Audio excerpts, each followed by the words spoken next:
say that. No, you are mixing my words up. Have the conversation on record. Explain yourself. And again, Knoxville Media, if you have Dan Walken on your show, and the first thing you're not talking about is John.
Listen up, it's tailgating time again in Tennessee. But most importantly, team, you're gonna need to refi that tailgate and the truck it's attached to with a refinanced auto loan with Alcoa 10 Federal Credit Union with their Got Debt promotion. They'll give you up to $500 for your debt. Are you serious, Coach? That's right, Johnny. Alcoa 10 will pay you up to $500 for your debt. Now, let's get out there and spread the word. Say it with me. Alcoa 10, Alcoa 10, Alcoa 10, Alcoa 10. When I made the move to my own studio, I was worried about this. I was worried about that. I was worried about, hey, did I get this piece of equipment? Did I get that piece of equipment? Does that sound good? Does that not sound good? One thing I didn't have to worry about, that was office furniture, because Office Furniture Outfitters met my furniture needs. With a 50,000 square foot facility, they have East Tennessee's largest selection and are the best value for new and used office furniture. Located in Knoxville, it's easy to find everything you need for your new space, including desks, file cabinets, chairs, conference tables, and more. Office Furniture Outfitters is turnkey. They came to my place, we mapped everything out that was needed, they delivered, and get this, set everything up. Learn more about what Office Furniture Outfitters can do for you. Log on to OFOKnox.com. That's OFOKnox.com. Deep down the middle's got his man, and he's gone. Jason Swain, touchdown. It's time for the Swain event. It's my time.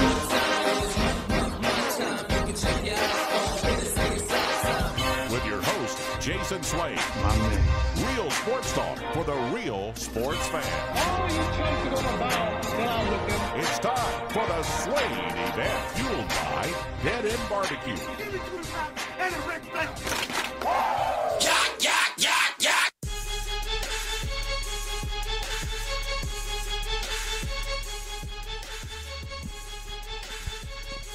Swain Event, SwainEvent.com, fueled by Dead End Barbecue, top 100 barbecue restaurant in America. 865-200-5503 is our telephone number to the B Dry Waterproofing Hotline. Monday, best day of the week.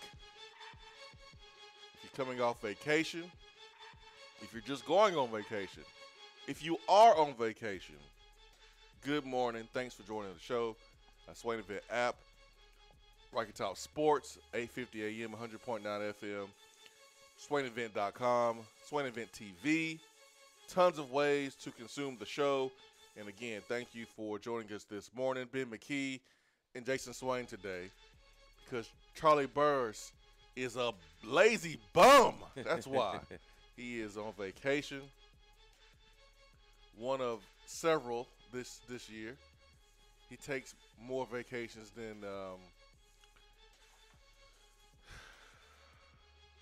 someone who takes a lot of vacations. How about that? He takes a vacation per month. Yeah. I believe he told us his goal is to visit every single beach for at least a week this year. Yeah. You know, like the guy that's going around mowing lawns in 50 states, 50 lawns in 50 states. He's going around in the country, and he's mowing the lawns for free of veterans, single mothers, disabled folks, elderly. Well, Charlie's goal is to go vacation in 50 states. Yes. This year. Yeah, Not this over year. the course of his life. Yeah. This year. That's what he's going to do. So that leaves poor Ben and myself to do the show all by ourselves and not have any master's degree flair to the show. Usually we don't have to look things up when someone uses a big word. Because we have Charlie now, we're going to have to use Google. Just too bad. But On the flip side of that, though, Charlie is usually the only one who uses the big words. So we won't have to look any up anyways. Correct. Charlie is like our Stephen A. Smith of the show. Yeah. Theoretically, I hesitated. The way he threw that football down the field was just disproportionate from the way the normal quarterback does it. He Generated. Threw it at a velocity Classified. of 90 miles per hour. Magnified. With a launch angle. What? What the hell did Charlie just say? Stay off the weed. Where's my thesaurus? Where's my dictionary? Just being and out today. Tennessee recruiting we'll touch on today. Off the gate, man, I kind of want to know, as we enter this season, a lot of unknowns. SEC Media Days is, days away. Days away. We're talking 9 days before Tennessee has their day, and Jeremy Pruitt says, all right, about 200 times. Because I looked at the schedule. He hates it. It's his worst nightmare. This is Jeremy Pruitt's worst nightmare. Worst nightmare. It's so bad it may force him to retire before he ever coaches a game. No, I can't do this. Let me go back to being an assistant coach where I don't have to do these interviews. Man, woo! For someone who's just a ball coach who does not like necessarily talking to the media, man, he's going to be talking to the media a lot. A lot. The schedule is, it's no wiggle room. It's not even time to take a break. It's no time to get a drink of water. There's no time to take a little breath. No. That is for the plane ride back. Exactly. It is interview after interview after interview after interview for Jeremy Pruitt. And at some point, Pruitt's going to be like, man, forget this. I'm just going to say all right the whole time. All right. But that is around the corner. 9 days away. SEC Media Days, Tennessee's Day. 9 days away. We are, 8 weeks? Inside of 8 weeks. I believe it's like 53 days until kickoff, somewhere around there. Yeah, we are inside of 8 weeks until the first game. We are also inside of 4 weeks before Tennessee starts their first practice. Woo! Woo! Fan Day, less than a month away. Fan Day is less than a month away. Yeah, fan day. Fan Day, quote unquote. That is going to be a very interesting event because this is our first time doing it. It's supposed to take the place of the Saturday Fan Day connected to the orange and white game. We will see how it plays out. But yes, Fan Day is around the corner as well. So to start the show, this is what I want to know, because there's so many unknowns with this football team, with our football program. What are you the most concerned with going into this football season? And what are you the least concerned about going into the football season? There's so many unknowns. But there are some things that we do know. There are some players that we do know that are coming back. There are some players that we don't know when they're going to be healthy. You have your Juwan Jennings, you have your Darren Kirkland Jr., you have your Trace Smith. These guys were out for the spring. 3 of your best players right there. 3 of your best players. We anticipate all of them to be healthy and ready to go by the first game of the season. You have 2 quarterbacks battling it out. Two quarterbacks that were not battling it out last year are this year. Now, one of these quarterbacks is part of the battle that took place last year, talking about Jerry Guarantano, but he was battling a different player. This year, he is battling a grad transfer who necessarily could not lock down the job at Stanford. So now he's coming to Tennessee, his last year, and he's trying to get himself a job and use his experience to be the guy, talking about Keller Christ. There's a group of running backs that we know a little bit about. There's a group of receivers we know a good amount about. Good amount. We have a new wide receiver coach. But there are a lot of unknowns. Tight end position. There's a lot of unknowns. But what concerns you the most? What concerns you the least? We'll talk about that. Also, this is silly season. This is your time for list and predictions and all that stuff. So Saturday Down South put out their biggest concern I have for every SEC team. And I'm just going to read you what they said about Tennessee. Usually, these guys do a pretty good job. But this one had me doing a double take. It's like, what? You got to be kidding me. There's no way. There's absolutely no way. Tennessee, the goal is to reach a bowl game, obviously, right? That's everybody's goal, is to reach a bowl game at the bare minimum. Different schools have different goals as far as the end result. Teams like Clemson and Ohio State, they want to win that championship. Now, we do too, but realistically, we're not going to win that championship. But reach a bowl game is a really good goal for us. Biggest concern, it says, is Tennessee are not dramatically different from last year. Huh? What? What? Huh? I would say otherwise. The first sentence, I'm like, what?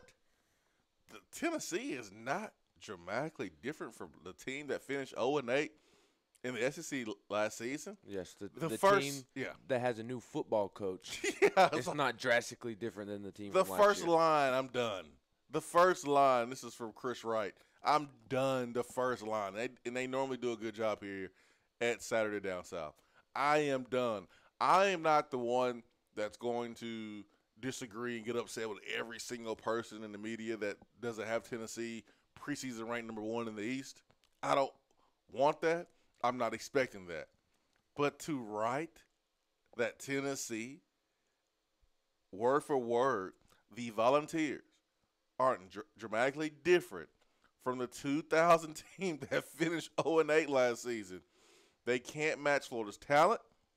While Jeremy Pruitt, a first-time head coach, might be defensive guru and master motivator, this Vols offense doesn't scare any contender it will face. You can't say that the team is not dramatically different, but then say we have a first-year head coach. That alone right there means we are different. It's not just the head coach either. It's every assistant coach on staff. You got a new staff from top to bottom. New weight room equipment, new strength and conditioning coach, new trainers, new doctors, new everything. You gotta have probably half of your offense that might be new from JUCOs and grad transfers. What is this guy thinking? What is this guy on? He's not thinking. He's on. he has to be on something. I don't understand. Oh man, it makes no sense. Comp. And I don't disagree that Florida has more talent than Tennessee, but it's not a drastic difference. Florida definitely has more talent than Tennessee right now, but it's not a drastic difference, and I don't think it's going to be a situation where Florida blows Tennessee out in Neyland Stadium in September. No, I don't think the gap is that wide between Tennessee and Florida's talent. I really don't. I'm not going to sit here and say Tennessee has more, or I'm not going to sit here and say that Florida has or Tennessee has more, or it's a tie. I'm not going to say that. If I had to put money on it, I would say that Florida has a slightly better roster. I agree. But that does not mean that you're going to win the football game. It doesn't mean too much of anything. If it's close, any team has a chance. I think that it is close as far as talent. Let's get to – we got Andy. Andy, good morning. Good morning. Good morning, individual. I got two things to cover. All right. One, and he gave me permission to reveal his name. Me and Roger Fair and Amber went to Dead End Barbecue this weekend. You know, y'all talk about that banana pudding. Boy, I tell you what, that's just heaven. You know what, Andy? This might sound really creepy, but I knew you was there. Here's why. This is gonna sound weird. That it already does. No, I knew Andy was there. This is why, because Vol Rob, 24 on Twitter, and I know Rob and his wife.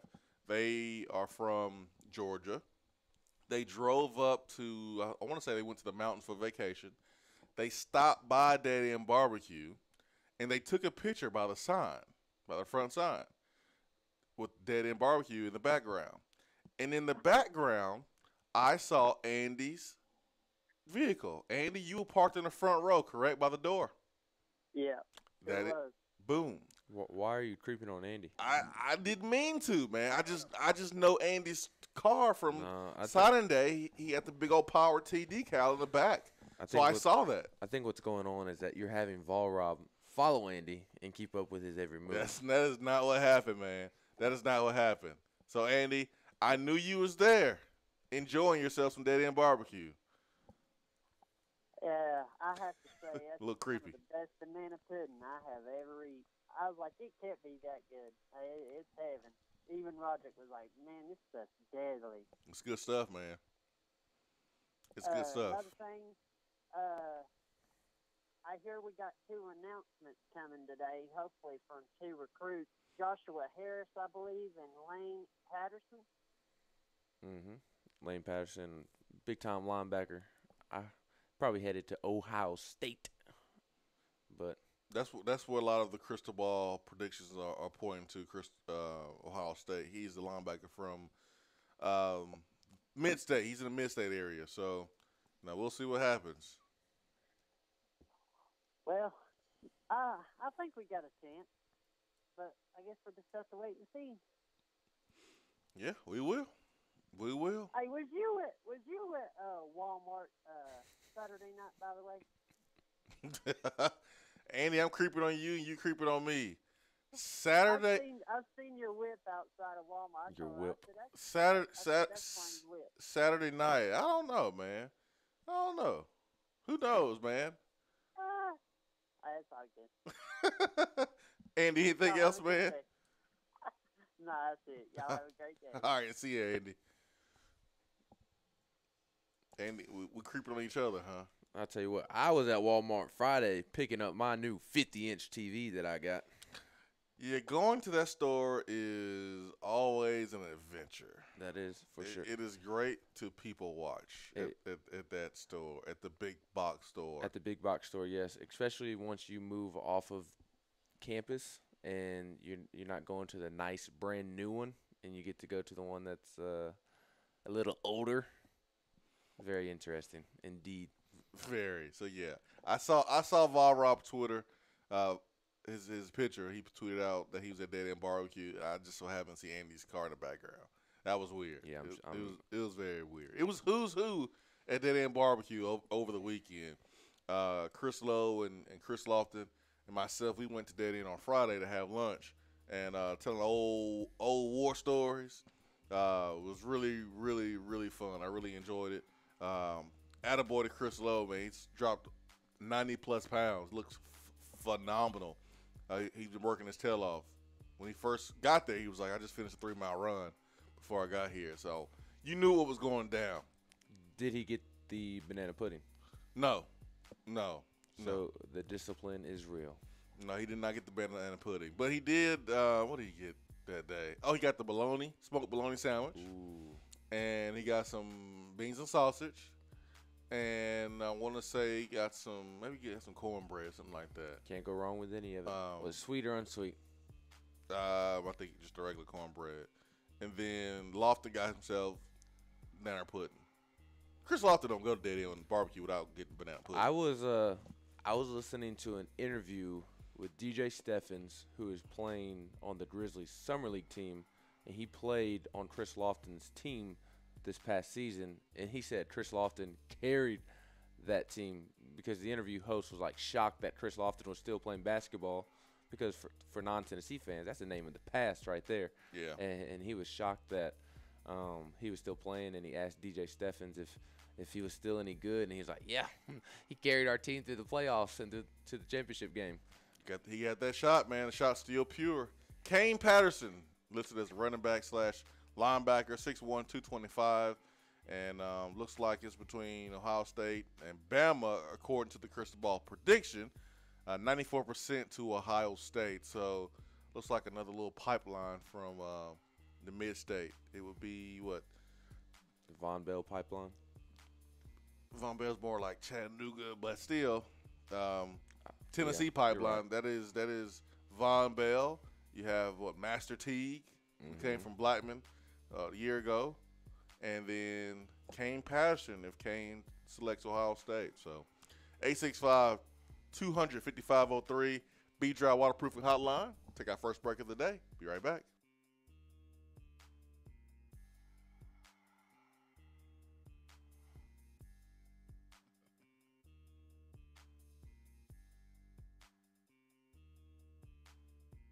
Hour 1 of the Swain event is driven by Toyota Knoxville. Stop by Toyota Knoxville to see their great selection of new and pre-owned vehicles. They are conveniently located off the Lovell Road exit at 10415 Parkside Drive, right here in Knoxville.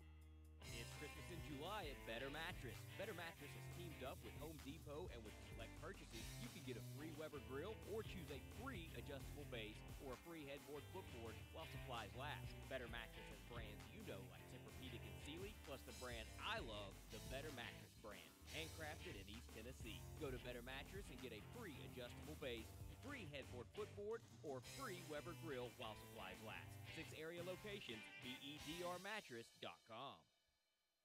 At some point in your life, you're going to need an attorney. You need a guy like Jared Castile with the law firm of Butler, Vines, and Babb. Jared Castile is East Tennessee born, and he understands what giving his all truly means. To Jared, every case is big, and every client is important. He will aggressively push your case to make sure you are quickly paid every dollar that you deserve. Give Jared Castile a call, 865-244-3933, and talk with him directly. His office is located at 2701 Kingston Pike. So if you've been injured in a car wreck, let Jared Castile and Butler, Vines, and Babb fight for you. Top 100 barbecue restaurant Dead End Barbecue has a new slew of daily specials. Enjoy a different special meal every day, like the Chipotle chicken salad, the chicken tender sandwich, or the kitchen sink burrito filled with brisket, pulled pork, and chicken. Not to mention queso, jalapenos, and more. It's called the kitchen sink for a reason. Dead End isn't stopping at your plate, though. Be sure to check out their new summer drink offerings, including the Big Orange Crush, Mike Clementine, or the Tequila Squirt. There is always something new at Dead End Barbecue, located off of Sutherland Avenue. Dead End Barbecue. The summer flavor search is over.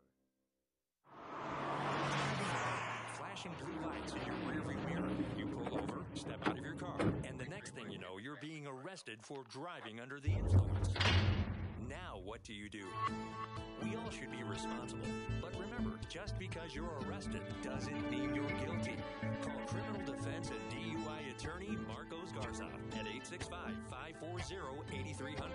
The investigative teams at the Garza Law Firm know the justice system inside and out. They utilize cutting-edge technologies and investigative methods to prepare your specific case. Before you plead guilty to any criminal charges, call Criminal Defense and DUI attorney Marcos Garza. Put his number in your phone right now, 865-540-8300, because you never know when you or a friend will need it. Don't say guilty. Say Garza. 865-540-8300. 865-540-8300 and GarzaLaw.com.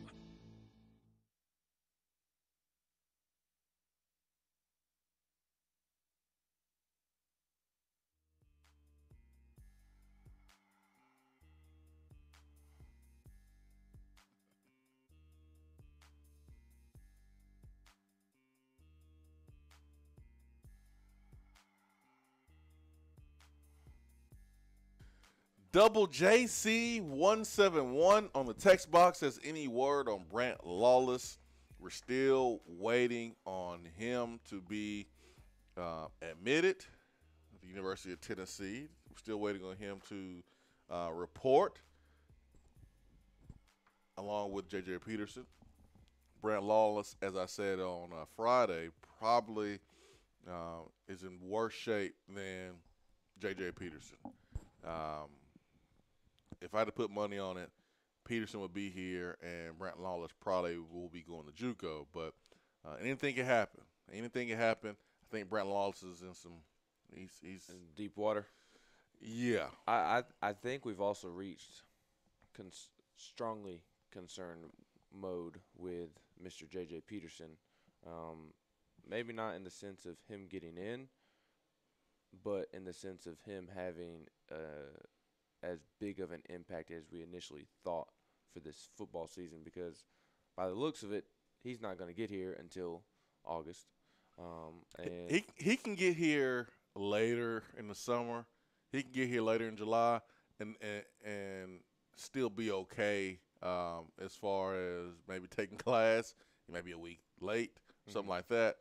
But just because he's not here for the first day doesn't mean that he won't be here at all in July. Correct. Okay. But even at this point, I think it's still a step back for him in terms of going into his freshman year, because that's a month and a half that he has missed of workouts and being with your teammates, being acclimated. And this is for any athlete in any sport, really just anything in general. If you're so much more comfortable after you become accustomed to the culture and the situation, just like I'm sure you were much more comfortable going into your sophomore season, going into fall camp of your sophomore season, because you had already been through one. You knew what to expect. You knew how to kind of manage going through two-a-days and also getting a workout in. You knew how to properly rest your body and kind of relax and rest that way that you could be good to go for the next day. That's going to be brand new to him when everybody's going to be on campus. And I think it's a step back kind of when you're going into fall camp blind, so to speak, and I think these are valuable months that he is missing, and in my opinion, it's going to impact his impact on the field. Maybe not drastically, but I do think it hampers what he could have done in his freshman season a little bit.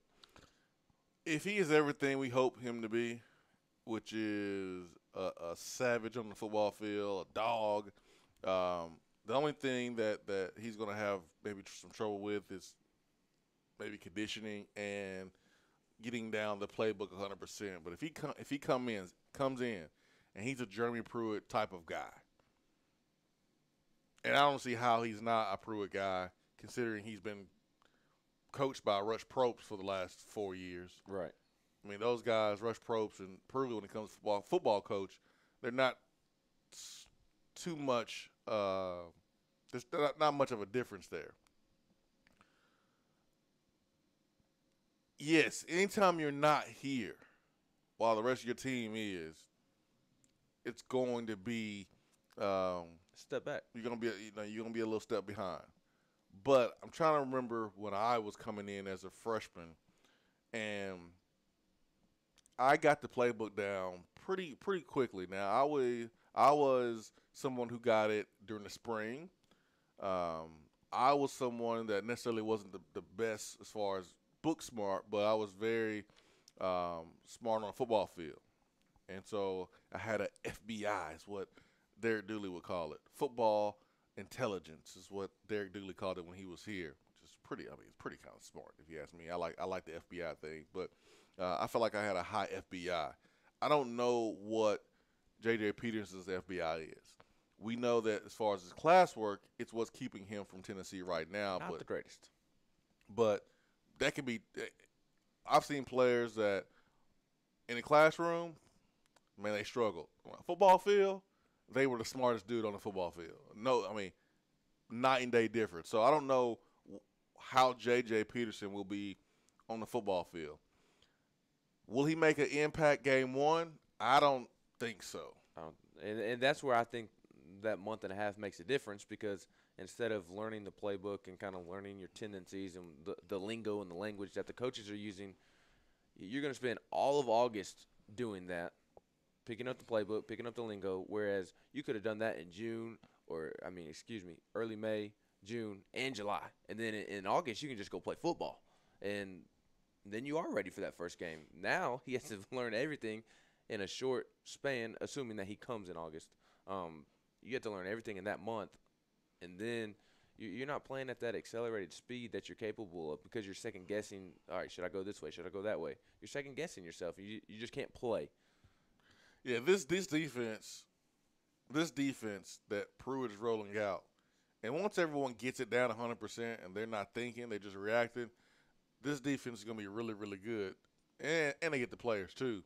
But right now, and this is what we saw during the spring, obviously they're going to be better now than they were during the spring, but right now, this defense is probably the hardest defense to learn, more complex than probably any defense that's been here in the last 15 years. I think of Monty's defense. I think of John Chavis's defense, Justin Wilcox's defense, which was bend but don't break, very passive, keep everything in front of you.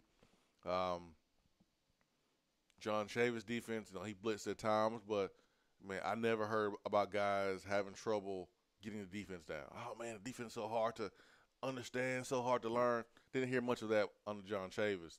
Didn't you hear some of that under Monty, though? Because he had that kind of NFL system. He had that Tampa 2, which that Tampa 2 is not that difficult. Right. It was just different than what they did before. But didn't really hear much of that under Monty. I do remember they had a nice size playbook. I remember when Inky was a GA and I got a chance to see defensive playbook. It was big. And then South and Surrey. Anyway, they didn't run any plays. They just had 11 players on the field. Just stop them. Try to tackle them. That's the defense. Just stop them. That didn't work. Jancic, didn't hear much about it being difficult. But this defense. What about with Shoop? No. Not much different. But this defense right here, Pruitt was not happy during the spring game, as you can tell. Offense made a lot of plays, but this defense is why Alabama is so good, is because they have a ton of different checks that they can make on defense. So you're actually prepared for 2 or 3 different plays on defense, and your assignment may change in a split second. Pre-snap, post-snap, your assignment may change, and it's a lot to absorb if you are a defensive player. And that's why Alabama's defense is so good. You're not going to trick them. It seems like there's always a guy assigned to a space. There's no one really running wide open. There's always 2 or 3 guys. It looks like Alabama's defense is always prepared, like they know the plays themselves. Well, it looks like that because they have 2 or 3 checks based on whatever you're running on offense. They definitely have a couple checks. And it takes for you, the defender, to know the defense inside and out. And it's tough. It's hard. It's a lot of assignments. It's not easy at all. But once we get it, our guys will be flying around. Our guys will be everywhere. We won't ever be caught off guard if we get it down. Now, first couple games, I would not be surprised if we have some bust here and there because, again, the defense is new, and the coaching staff will have to figure out what to use and what not to use. It's too much. It's too much of the playbook trying to throw at these guys. Is it too much to the point where our guys are not reading and reacting fast enough? Do we simplify it and dumb it down a little bit so we can play faster? That's going to be a move that the coaches will have to make during fall camp. Speaking of the first game of the season, West Virginia is already starting their Heisman campaign for their quarterback. Already. Disrespectful or not? We'll talk about that after the break.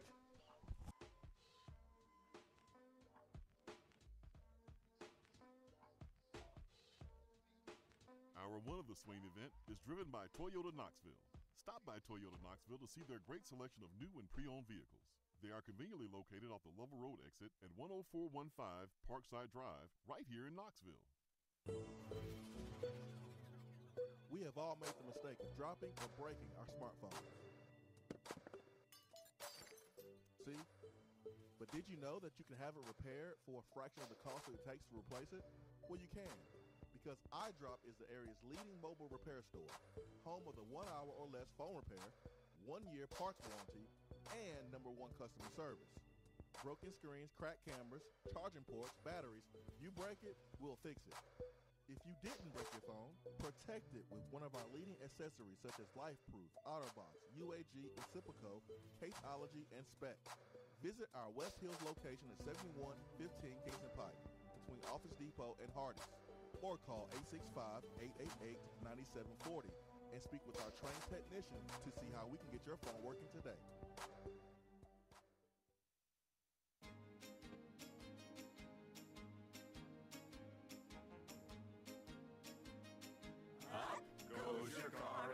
Nobody likes surprises, so switch to Erie Rate Lock. Get a great rate that stays that way even after an accident, ticket, or inflation. In fact, it's locked until you change a car, driver, or your address.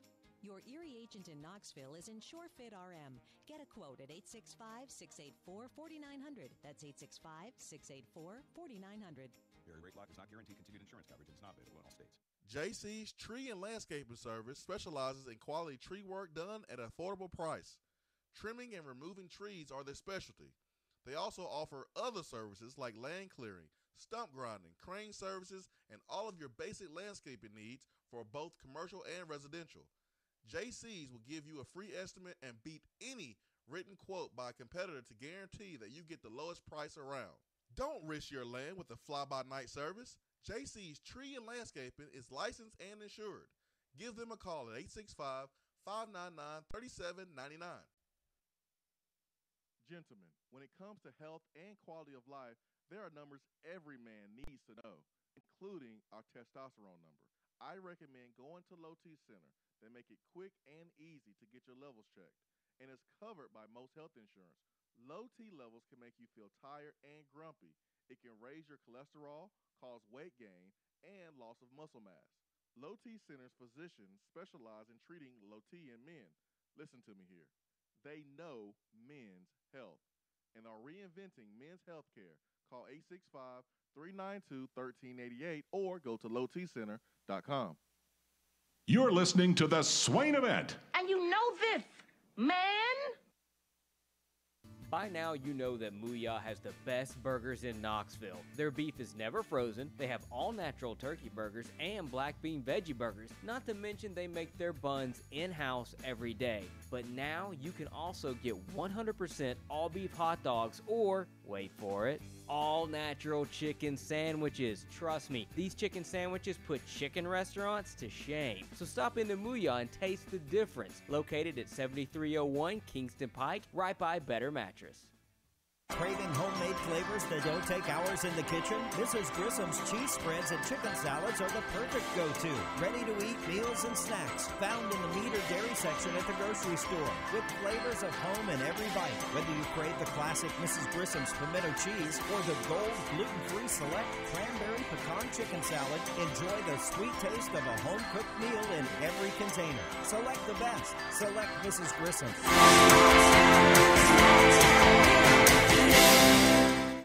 I'm Vince Moore, wide receiver, VFL 1991, and you're listening to the Swain Event.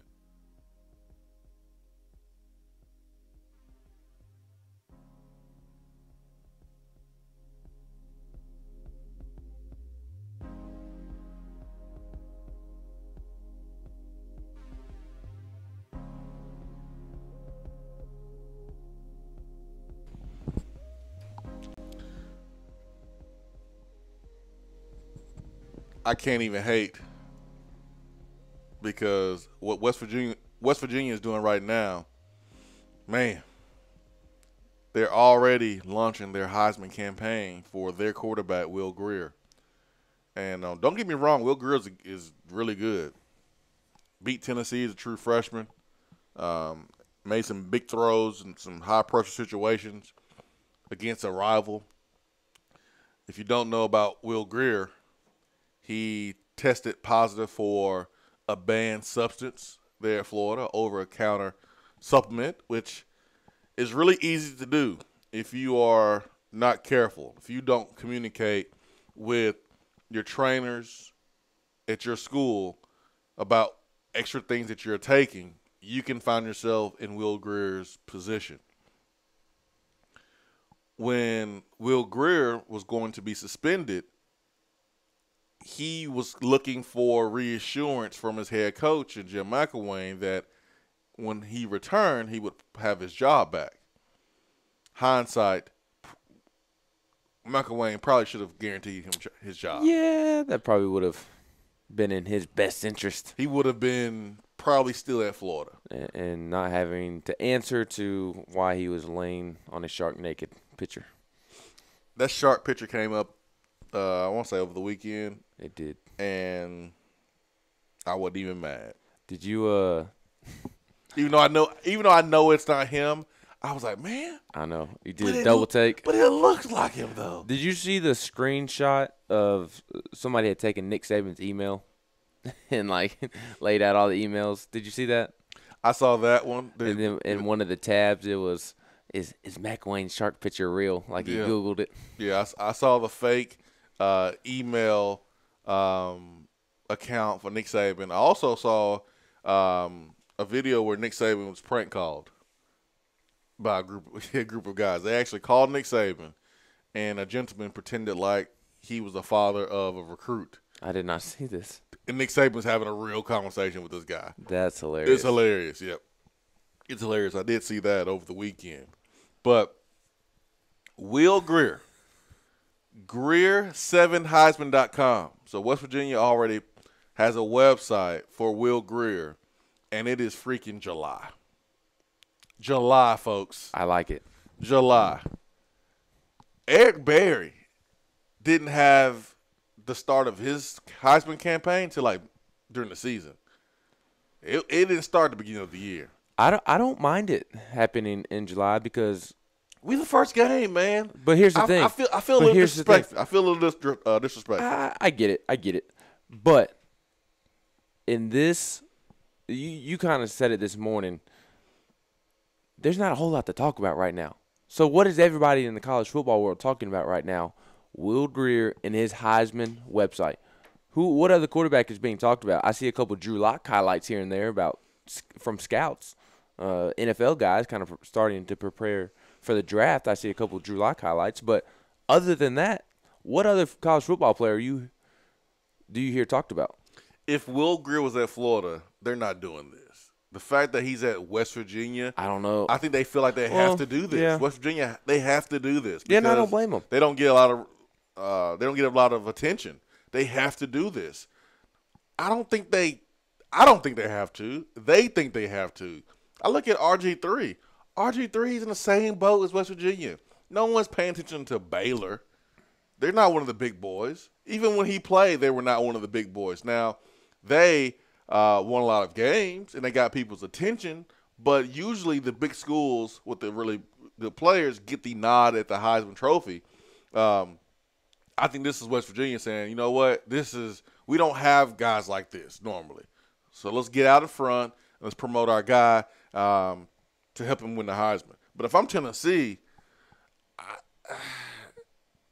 I'm taking this as a little disrespect. I am. Well, you got to do something first. He has done something. Last year? It's not just last year. He has 2 good years of film. Year before that, I don't care what you've done. I don't care if you had 3 great years. It was in the past. And for a Heisman Trophy campaign to start before the start of the season, if I'm Tennessee, I take that as some disrespect. I get it. My thing is, West Virginia is a good football program. It is not one of the elite football programs. It's not one of the football programs that I would say people go out of their way to watch. They're not Clemson and Ohio State, a school like that.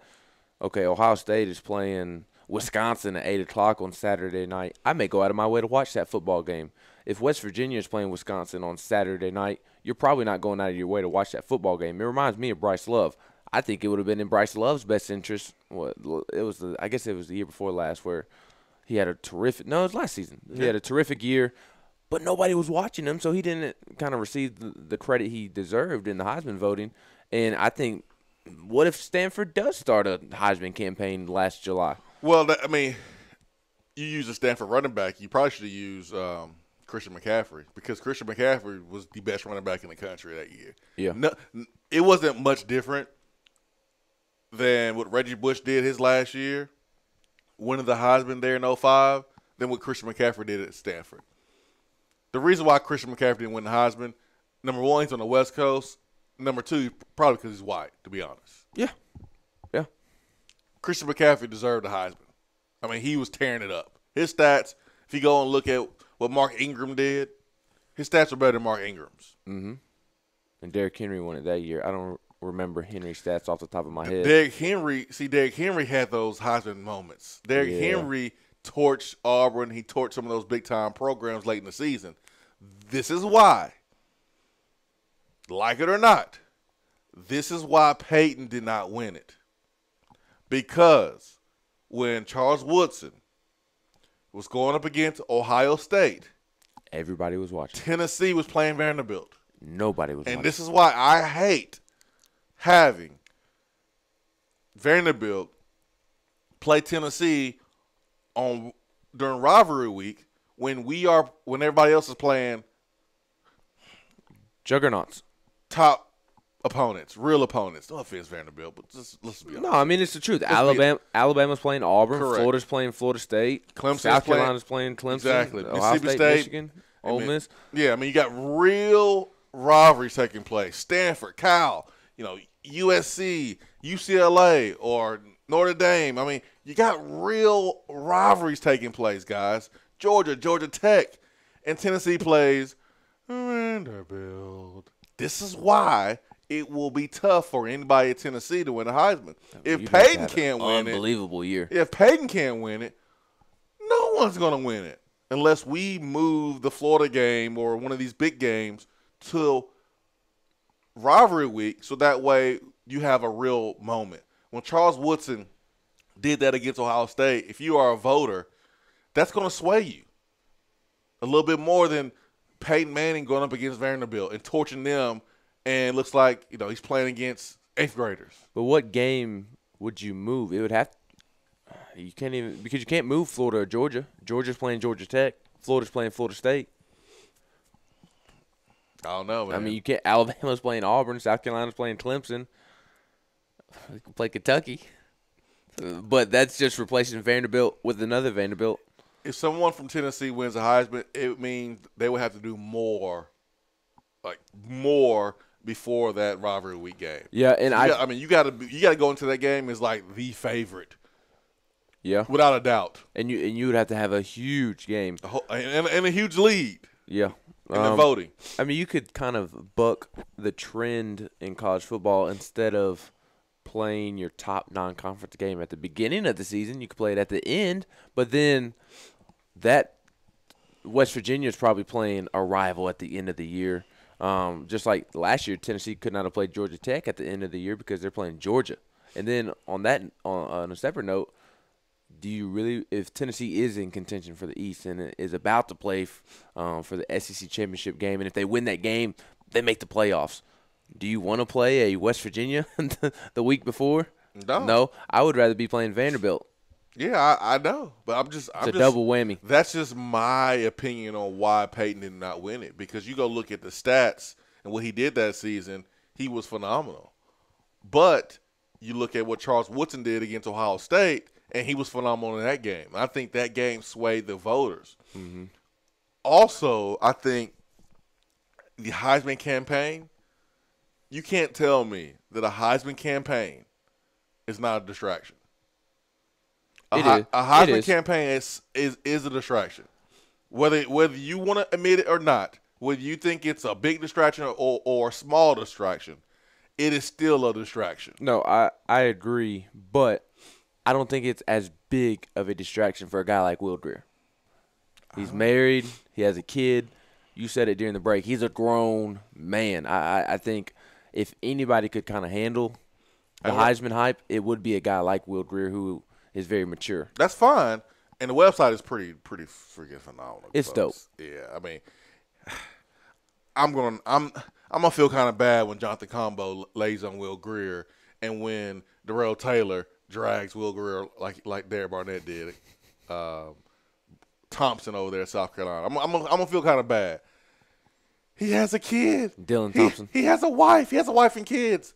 I'm gonna feel bad for what Tennessee's gonna do to him defensively. I feel bad that kid has to watch her dad go through what he's going to go through. I'm gonna feel bad. And Daniel Batuli coming feel through the gap, popping him. I'm gonna feel bad. I'm gonna feel bad when J.J. Peterson gets a hold of him. I'm gonna feel bad, but I'm not worried about Will Greer being distracted.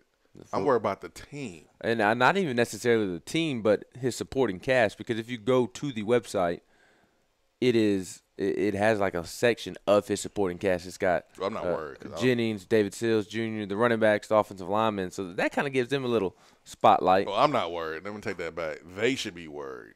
I think it's a distraction. They as in the coaches or they as in the players? Well, the whole program. I mean. Well, because the players don't think like this. I don't know, man. Maybe a mature player might, but I feel your average sophomore or junior football player. You can't tell me it's not going to be a distraction. Oh, it is to an extent. I just don't think it is as much as it could be. Because, to your point, I guarantee you they're talking about it in the locker room today. 97 team, the Heisman stuff for Tennessee was a distraction. It's what I was told by several folks, that it was all business in 98. It was all business. You didn't have the distraction. You didn't have all that. 97, you had this Heisman Trophy campaign, and it's about the Heisman. Yeah. And it was a bit of a distraction. But you can't tell me that it's not. The degree of distraction doesn't matter. It either is that's fair. Or it's not. And I think for West Virginia, it's going to be, because you have this Heisman campaign that's taking place in July, and your first game of the season against a Tennessee team that I don't know if we are more talented. I don't know if we're going to be better than West Virginia. I would probably put my money on West Virginia right now as being a better team.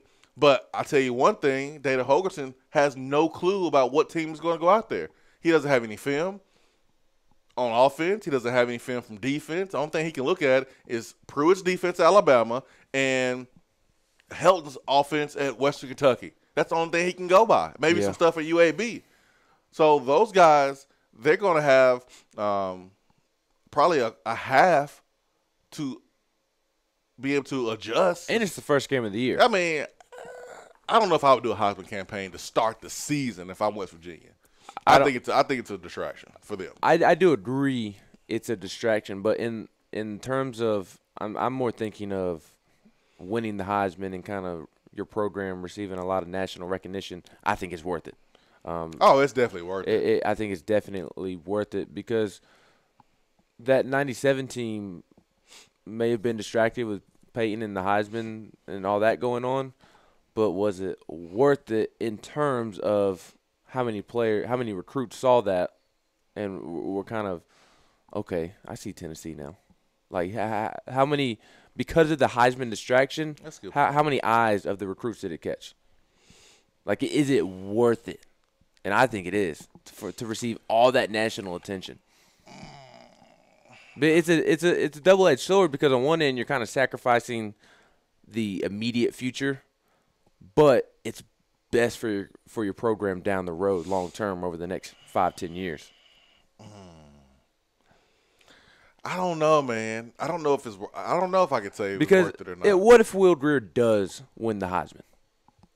I'd imagine that there's going to be somebody down the road in the next 5 to 10 years that will want to go to West Virginia and be the next. Well, I get Will that Greer. point. I get that point.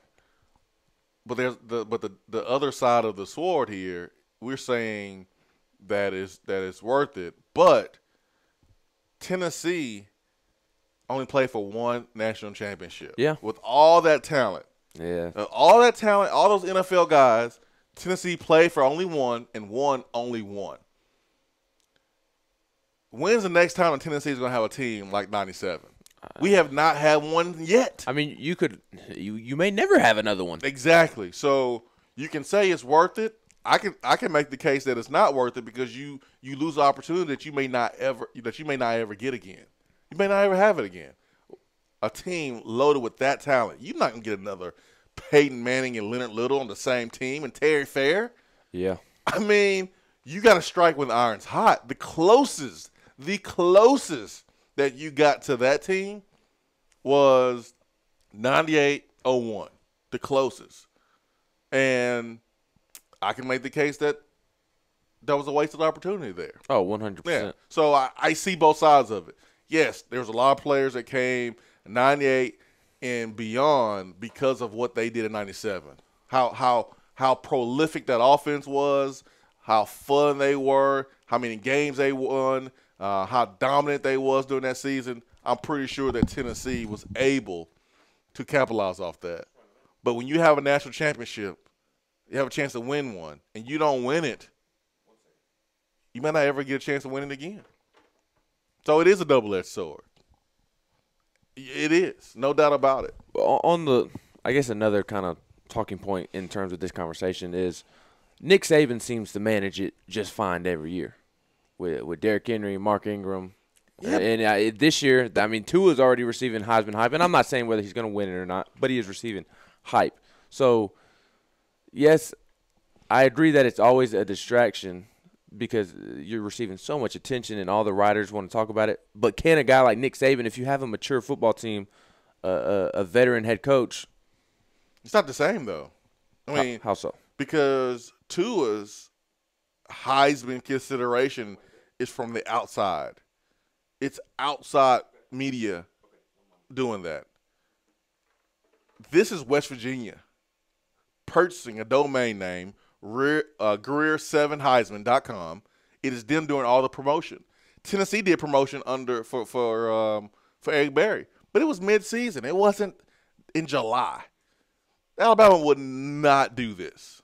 There's no way that Nick Saban would allow a Heisman campaign to start in July. Now that I agree with. Yeah. I was more referring not necessarily to the Heisman campaign, but the being able to walk through the waters in November, go week by week, game by game, when you have a star player on your team who's receiving a lot of Heisman hype. Oh, yeah. I mean, he's had that since he's been in Alabama. I mean, he's had A.J. McCarron's, got some consideration. Running backs, you've had guys like Minka Fitzpatrick be named as one of the best defenders. I mean, he's dealt with that, in his own way. That's why he talked about, rat poisoning. Then that's why he jumped on the media for trying to crown his team too early and always talked to recruits about, no, we're not stacked. What are you talking about? No one has a position here. Nick Saban, we've heard him always do that. But we have not seen a school put out a preseason Heisman campaign quite like this one. This is elaborate. It's cool looking. The website is awesome. Will Greer has a great story. I'm rooting for him other than when he plays against Tennessee. I just think he can be a distraction for the football team. I agree. And I always kind of wonder, could Josh Dobbs have benefited from one? like maybe going into that senior season. I know in hindsight it wasn't worth it because he didn't really put up a Heisman-like season. But like with national media and opposing fans and opposing teams looked at Tennessee sideways for putting out a Heisman website for Josh Dobbs. No, Dobbs probably deserved it going into the 16 season. No doubt about it. No doubt about it. Let's get to the phones. You know what? We don't have enough time. Yeah, I think we'll get to Charles and Mark after the break because I want Charles to have as much time as he wants to talk, and I want Mark to have as much time as he wants to talk. Yeah, we are up against it. We got to go to break here in about 20 seconds, and so we will come back and continue this conversation in hour 2. The 20th year of the Heisman decision to crown Charles Woodson when it probably should have been Peyton Manning. I think scheduling hurt Peyton more than anything else. Scheduling. Hour 2 is around the corner. Stay with us.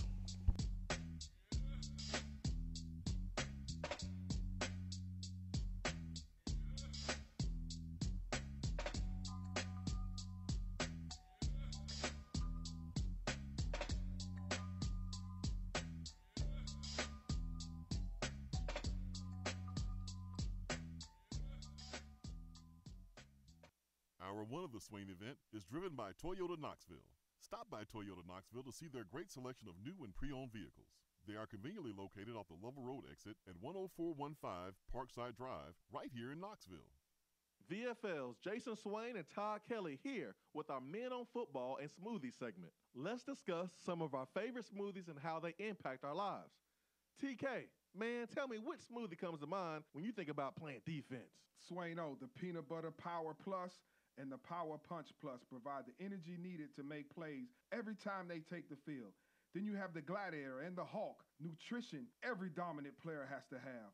Bottom line, everyone wants to be a dominant player. Now, Swain, you tell me about the offensive side of the ball. TK, it's simple. You always score with Smoothie King. The shredder personifies what we are going to do to opposing defenses. The Berry Punch and Activator will light up the scoreboard. And in case we need to go into overtime, the Pure Recharge will put us over the top for the win. Swain-O, you know I love football and Smoothie King. I'm a VFL, a Smoothie King for life. The Chocolate Gladiator and the Chocolate Shredder with the scoop of peanut butter, oh, that's my go-to smoothie. They get a chest bump all day. Yes, sir. This concludes our Men on Football and Smoothie King segment for today. Don't forget the Sip by Sip program. Use Smoothie King as a meal replacement 5 or more times a week, and you'll feel and see the difference. Smoothie King, the healthy alternative to fast food. Delicious and nutritious. TK. Don't forget the peanut butter. Yeah, boy. With the hot weather and humidity comes mosquitoes and other pests. Let Southeast Termite and Pest Control take care of that problem for you. They offer one-time or package treatments that control biting adults as well as larvae. Southeast Termite and Pest Control has been in business since 1971 and is local and family-owned. They offer free estimates and quotes with no obligations. So don't get bit anymore. Go with the pest control company you can trust. Call Southeast Termite and Pest Control at 865-925-3700 or find them online at southeasttermite.com. Hey Annie, you're the spokesperson for Toyota Knoxville, right? That's right. Where should I buy from Toyota Knoxville? Are you looking for new or used vehicles? Does it matter? No, because Toyota Knoxville has over 390 new Toyotas on the ground and over 350 pre-owned vehicles available to choose from. Okay, so big selection. And a lifetime warranty at no charge on all new and select pre-owned vehicles. A lifetime warranty. A non-factory limited lifetime powertrain warranty with unlimited miles. Plus 30 years of experience in Knoxville, not just serving our customers, serving our community. And the buying experience? Hello, it's Toyota Knoxville. Read the reviews. Talk to anybody that's been there. Okay. Where am I going? Toyota Knoxville is at I-40 and the Lover Road exit. Go to Parkside Drive. You can't miss it. Can I tell them Annie sent me? I wish you would. If you're passionate about the car you drive, come meet the people that are passionate about the way they sell at Toyota Knoxville. ToyotaKnoxville.com. Warranty good at participating dealers. Looking for a different way to enjoy the Swain event? Then check out Swain Event TV, brought to you by Toyota Knoxville. Follow the show on Periscope and Facebook Live. All right, let's get to the B-Dry Waterproofing Hotline this morning. 865-255-03 is our telephone number here. Swain event fueled by Dead End Barbecue. Let's get to Charles. Charles, good morning. Hey, good morning, Swain. Good morning. Swain, real quick, for 12 years or so, Tennessee was always in the conversation from like 92 to, say, 04. Mm-hmm. So that's about, 13 years. Mm-hmm. So they win it in 98, and then 99, they lose to Florida early, and then they get back into it. And what happened in 99 is they lose to Arkansas in an upset in Fayetteville. So they were in the conversation. So if they win that, they'd probably go ahead and win the SEC championship game and probably go to the championship game. And then in 01, the hurricane season. That's the one where they rescheduled Florida, go down to the swamp, win 34-32. And then they lose to LSU when everybody started hearing about Nick Saban in the SEC championship game. So in, 4, they had a chance to play in 3 title games, and they just didn't, So I guess my point is, if your team is in the conversation every year, like they were, as a fan, that's really all you can ask for. I mean, yeah, of course you want more championships, but like Clemson fans, I'm sure they're happy these days. Of course, they won one, but they're going to be in the conversation as long as Dabo's. Same thing with obviously Alabama and Oklahoma starting to get that way now. They're in the conversation year in and year out. So anyway, that's all I want to say, man. You guys have a great show. I'm gonna hang up with you. Hey, thank you, Charles. Nothing there I disagree with at all. I agree with everything. I think we can look back on Coach Fulmer's tenure and kind of say, we got spoiled. Now, the last few years of Coach Fulmer's tenure, I understand why you felt like you wanted a change. I get it. I'm a Coach Fulmer guy, but at the same time, I take myself out of those shoes and put myself in someone's shoes that's a little bit more objective. I understand it. It was slipping, and something had to change there. And unfortunately, the way we did it wasn't the way I think you treat someone who won 75% of his games and won a championship for you. But there was no doubt that something had to happen. It was slipping, no doubt about it. But yeah, Charles is spot on. I mean, these tough games, you lost about 2 points to Florida on the road in 99, and then you lost about 4 points to Arkansas on the road, and then you lose to Nebraska. Now Nebraska just shout out to Fred White and his buddy Mr. Ortiz. Yeah, I mean, you lose to Nebraska. That was just an L-shaped ambush there. But coming off a national championship to go 9-3 and actually 9-2 heading into the bowl game. I mean, you can't complain too much about that. And then Charles mentioned the other seasons. I think Tennessee had a shot to play for 3 or 4 national championships. With that talent, no way we shouldn't have competed for at least more than one. But real quick, it's kind of interesting to me to look back at the 99 season, and Tennessee was ranked no worse than 7th. And for me, for somebody who was 4 years old at this time, and to think of where Tennessee is now and what they could be, that's just crazy to me. To go an entire season of Tennessee ranked no worse than 7th. Number 2, Tennessee at number 4, Florida. That's my dream right now. Yes, this was during my lifetime, but I was 4 years old. I didn't kind of understand everything that was going on, obviously. So I guess as a Tennessee fan, can we please get back to that point? Please. Let's get to, I want to say it's Jay. We got Mark. Mark. Sorry about that, Mark. Mark, good morning. Morning, Swaino. What's happening, my brother? Man, everything, man. How you doing this morning? I can't complain, man. I'm a ball fan. Hey, but I got a couple of things about that. Charles is spot on. I just want my team in the conversation. Yeah. The title would be awesome, but that don't mean a whole lot to me, man. I just want my team in the conversation. And I want everybody to be like it was in the 90s, that they hate to play Tennessee on Saturday because Sunday is going to suck. Yes. Whether they win or lose, they're going to take their beating. All right, so and then I got something on you. With y'all's little conversation, you know, about the Heisman hype. Mm-hmm. Maybe that 01 team had so much talent because of all the hype in '97. You know, those were the seniors from the class before. So maybe those guys came from that Heisman hype. But on the other side of that coin, I want West Virginia talking all about that Heisman. Yes. I want them to play that up. I want them to think they got the best thing that ever crap between two shoes on their team, and that's all I want them thinking about. That's right.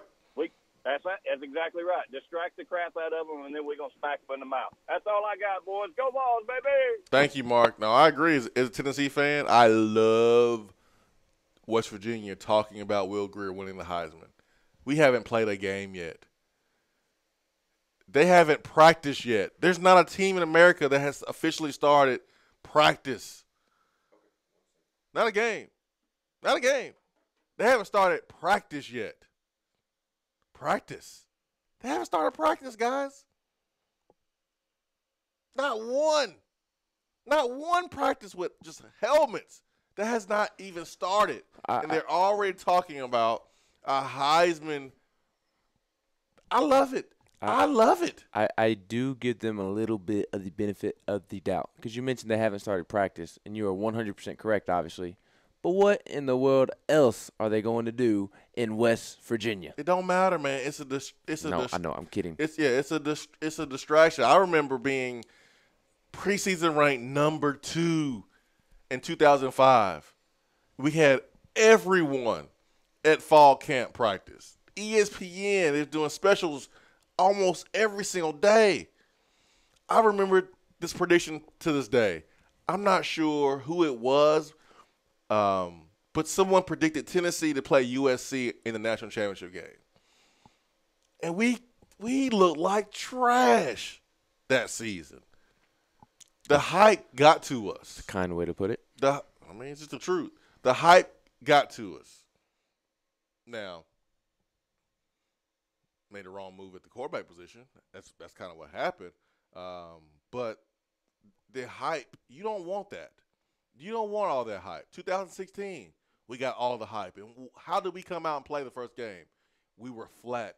We were expecting to rock Appalachian State by 30, 40 points. We got rocked. Barely beat them, and then barely beat Ohio. So almost lost to Florida. The hype. I wouldn't even. I don't know if I would say almost lost to Florida. Man, we dominated them in the second half. You were in a precarious situation. Down 24-0 or whatever it was at halftime. That's not a situation you want to be in the middle of a football game. But you dominated for an entire half. My point was. I wouldn't use Florida as an example. My point was you got off to a rough start. Yeah, but hey, you dominated. That was the best half of football all season long. You dominated Florida there in the second half, and you beat them 38-28.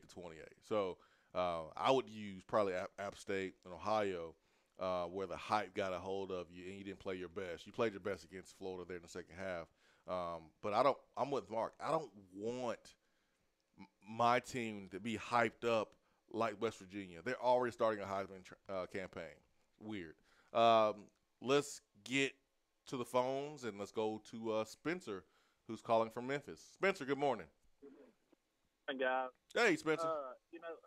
This is kind of off topic from the Will Grier Heisman Trophy campaign, but it was something that I kind of noticed, and I feel like I noticed some kind of obscure things. I think it's things that'll make a difference, at least in this season as we kind of get going.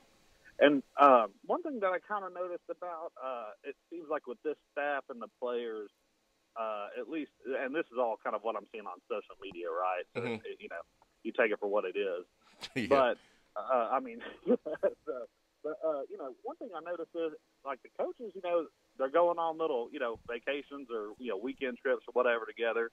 I've kind of seen, not to bring up kind of religion or anything like that on sports radio, but see some players kind of making some religious choices in their lives and and you got kind of coaches and support staff kind of coming out and supporting them and stuff like that, and that's just something that over the that kind of family type mentality is something I haven't seen.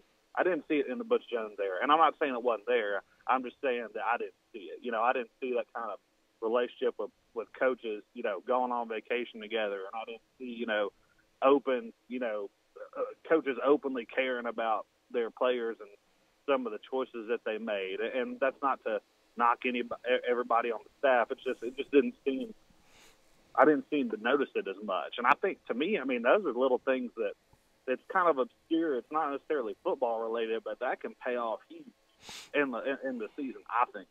No, I agree with you, and I take anything that's put out on social media. I take it with a grain of salt, because there's a lot of things that was put out over the last couple of years that was just absolutely fake. There were guys that were actually given scripts on what to say in the past, and I just got to be careful, because everyone portrays a message that is slightly better than reality sometimes on social media. That's just part of it. But I think what we have now is more closer to the truth than the previous staff. What is important? Yes, you want to build your team. You want to build teamwork. You want to build this family atmosphere. But in order for you to be a great teammate, for you to be good for your family, or good in a marriage, or good in a friendship, or good on a team in a team setting, the first person you have to fix is you. You got to love yourself first. You got to take care of yourself first before you can take care of anyone else or love anyone else. And I think what's important, you mentioned, how we're seeing improvements in our players' spirituality there. That's important. That's a resource that you want to have here at Tennessee, because you want a player's life to be aligned. You want their schoolwork to be obviously great. So you have the Thornton Center. That's a support system. You want a player to physically be strong and in shape. Okay, you have Craig Fitzgerald. Well, you also want someone's spirituality to be in line, so they can believe in a higher calling and not be selfish and do the right things when they're faced with those decisions to make. And so you want to have your team chaplain around. You want to have your Chris Walkers around, who's very, very important to FCA. And so that's what's important. You got to have the resources around so that you allow these players to grow as individuals, because if they grow as individuals, then you can teach the whole team concept, and now you're a better football team because you've built these young men as individuals first. Right, and that's one thing that I kind of noticed. Rick Barnes' team is a great example of that. They are. They are like the textbook definition of that, right? And the fact of the matter is, Philip Fulmer, when he was head coach, people knocked him a lot of times for being too forgiving or wanting to help too much. And so, that can be debated at another time. But it just kind of seems like, that we're doing the right thing. And not to say that somebody should have a spiritual connection so that way we can win more games. I guess maybe it sounded like, maybe I sounded like that. I didn't mean it like that. But it's just kind of one of those things where I'm like, I feel like we're going in the right direction. We're taking care of our house, getting our stuff in order first. And then we're going to go out and we're going to have some fun winning championships and knocking them in the head. Well, in order for you to win in a team sport, you got to have a ton of individuals who put the team first, who put themselves second. And when you compare that and you line it up against with religion is about putting yourself behind the higher power that you believe in. And that is why it's so important that our players just believe in something that's bigger than them, and and not be selfish. It's important. And that's the thing, and part of that is with the the coaches, with some of the, it seems like and well, obviously if Pruitt and co leave here in 5 years, all the dirty laundry will be aired. Then we'll find out what it's really like. But it seems like there's no. You got a guy that was a head coach in JUCO. He's an offensive analyst now. And it's not because he got shamed out of college football like Butch Jones did. You know what I'm saying? Like, he's actually here because he wanted to be here. You don't have people with, check the ego at the door. These guys they don't seem to have hidden agendas. Like, they're here to coach. And, I think that these kids do not need any more mind games. They don't need any more agendas. They just need to be coached and helped. And anyway, that's just I've kind of been noticing that trend, and I was just curious if I was the only one. But anyway, I just thought it was interesting. So I'll let you guys go. Hey, thank you. No, it's I've noticed it too. It's important. No, it's important. I mean, how do you expect to build a winner on the field when you have a bunch of players that don't thinking about themselves? Can't. There's no way. It's no possible way. You got to have all of these resources available. You may have some people who necessarily don't believe in a higher power, but you better make sure that they believe that the team comes before me, that it's we before me. You better make sure that person understands that. The team that prays together wins together. And I remember when Mike Singletary came and he spoke to us. This is before he became the head coach with the 49ers. But he came and he spoke to us the summer of 2006. He said the team that prays together will win. The team that's together the most, that love each other, that hang out with one another, that keeps each other accountable, that loves each other, that is a team that's going to win. And he was speaking about his 85 Chicago Bears and about how tight they were, how they loved each other, and they played on the field for one another. You can't hide that.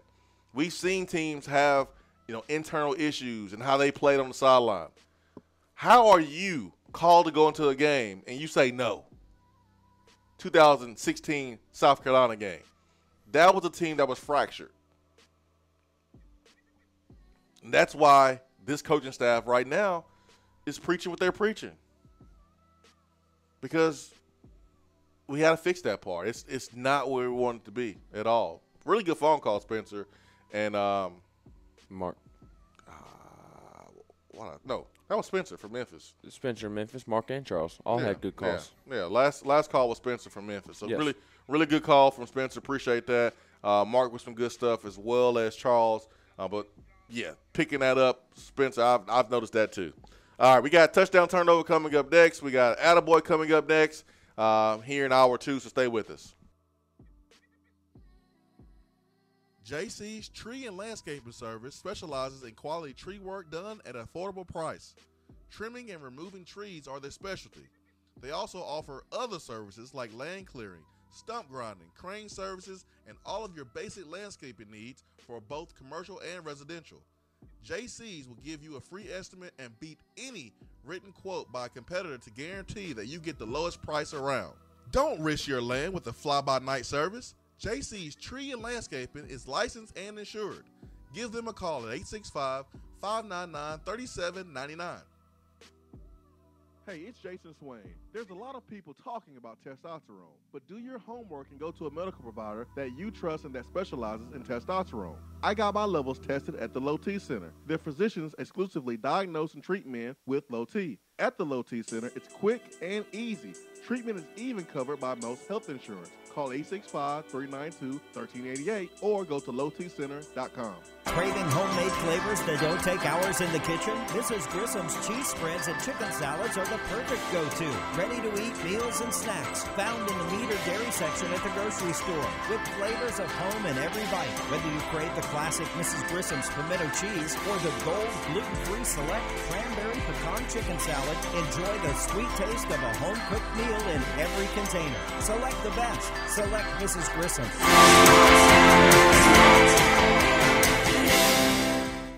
You don't have to take an L just because you can't listen to the Swain event live. You can catch up on the podcast posted daily on the app, online, and on iTunes. With the hot weather and humidity comes mosquitoes and other pests. Let Southeast Termite and Pest Control take care of that problem for you. They offer one-time or package treatments that control biting adults as well as larvae. Southeast Termite and Pest Control has been in business since 1971 and is local and family-owned. They offer free estimates and quotes with no obligations. So don't get bit anymore. Go with the pest control company you can trust. Call Southeast Termite and Pest Control at 865-925-3700 or find them online at southeasttermite.com. I just wanted to come by and congratulate you on the great work you've been doing. You're a hell of a guy, man. Now that's how you're supposed to drive. From now on, that's how you drive. This kid can draw circles. Always remind yourself, nobody built like you. You design yourself. Bam! Awesome. Phenomenal. Attaboy. All All right, it's time for Attaboy, where we highlight the positivity in the world of sports and outside of sports. We like to do that here on the Swain event. So much negativity that's on the news. Rarely do you get the positive things pushed out there, and so we like to do that here on the show. Usually in hour one, but we had such a great conversation, we kind of pushed it to hour two. So today, Attaboy will go to Ben. I am going to give my good friend Kyle Wright an attaboy because he has been selected to play in the Major League Futures game, which, and for those who don't know what the Futures game is, it's all of the top prospects in baseball, and they split them up to two teams. The international team, which obviously consists of a lot of international players, and then the U.S. team, which consists of players from the U.S. And my good friend Kyle, who pitches in the Braves organization, currently pitching for the Mississippi Braves AA team. He was selected as he is one of the top prospects in all of baseball. So very cool moment. He'll get to take part in All-Star Weekend. I believe the game is played 2 days before the All-Star game, which is a week and a half from now. So really cool to see a good friend of mine have some neat success. And he's been tearing it up lately. 3 starts ago, he had 13 strikeouts, hit a 2-run triple. He's been tearing it up. Really happy for him. I'm giving this attaboy to Terrell Owens. As much as I disagree with him not participating in the Hall of Fame festivities in Canton, this has always been T.O. He's done things the way he wants to do them. He's been selfish. He's torn apart locker rooms. I'm giving him an attaboy because at least he is giving his speech at his alma mater right there at UTC. That's really cool. UTC, this is great for them. T.O. played football there at UTC, and he will be giving his speech according to his statement. He says, as many of you know, I'm foregoing the Pro Football Hall of Fame induction ceremony in Canton. After giving it much thought, I have realized just how much I want to celebrate what will be inevitably be the best weekend of my life at a place that means so much to me. I have decided to give my Hall of Fame speech at the University of Tennessee at Chattanooga in McKenzie Arena Saturday, August the 4th. The event is free, open to the public, and it starts at 3:17 p.m. I'm proud to be a Mock, and I'm honored to be able to share this experience with my family, friends, teammates, and fans at a place that provided me an opportunity beyond high school where I truly began to find myself as an athlete. Thank you to everyone who has supported my celebration decision. I look forward to seeing you all in Chattanooga. Get your popcorn ready. So, attaboy to UTC and Terrell Owens. If you lived in Chattanooga, would you go?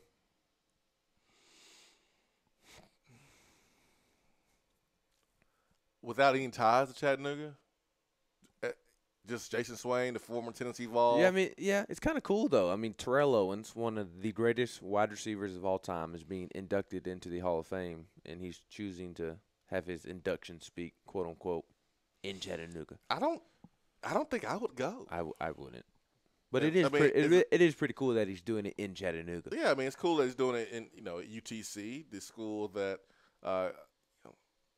what he said gave him an opportunity. I think that's pretty cool.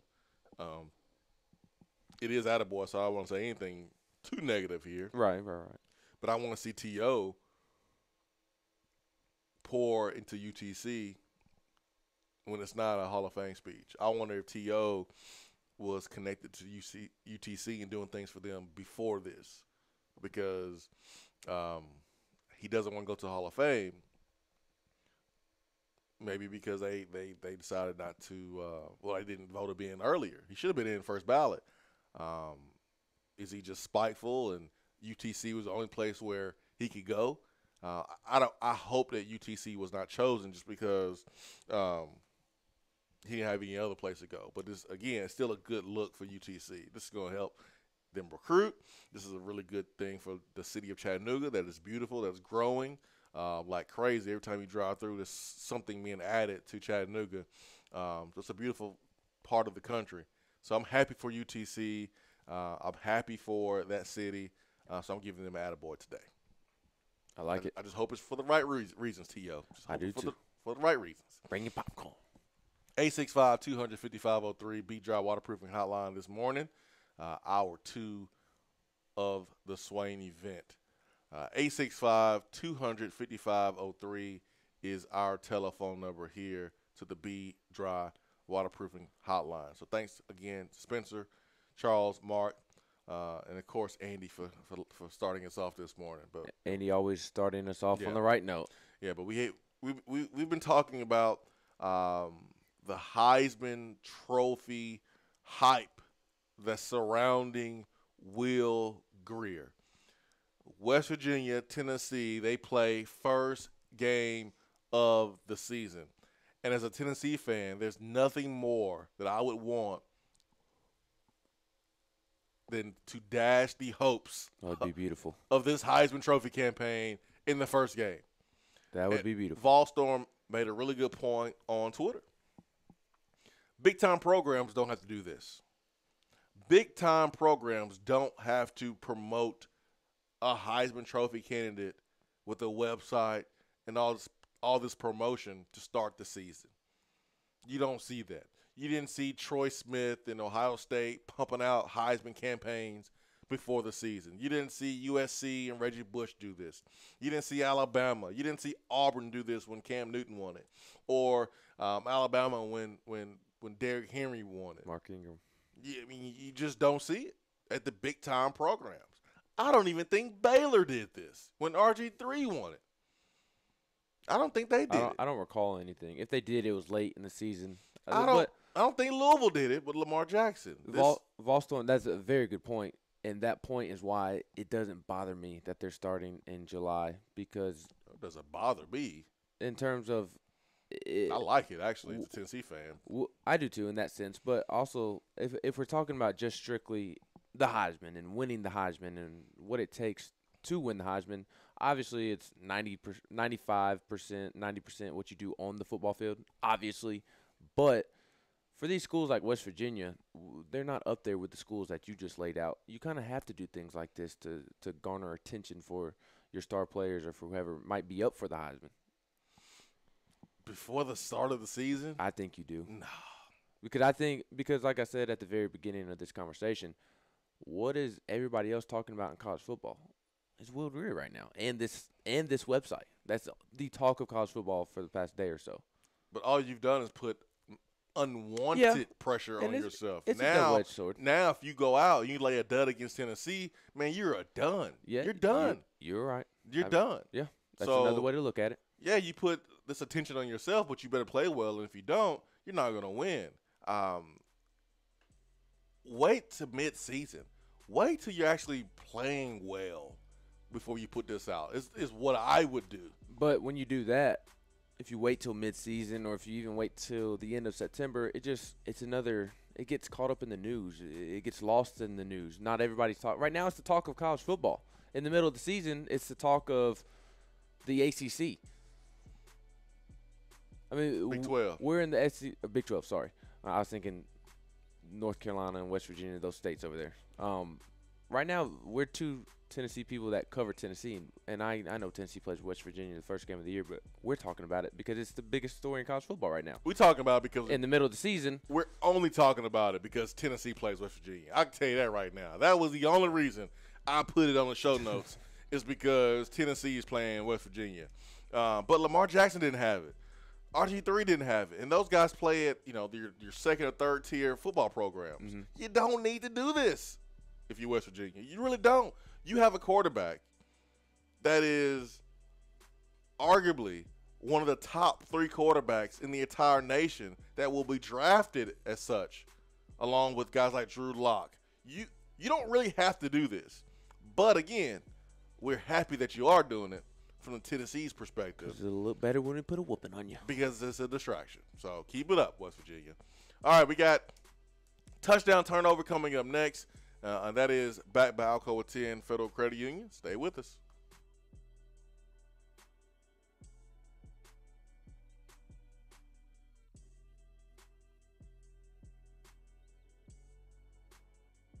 Do you have cracks in your foundation?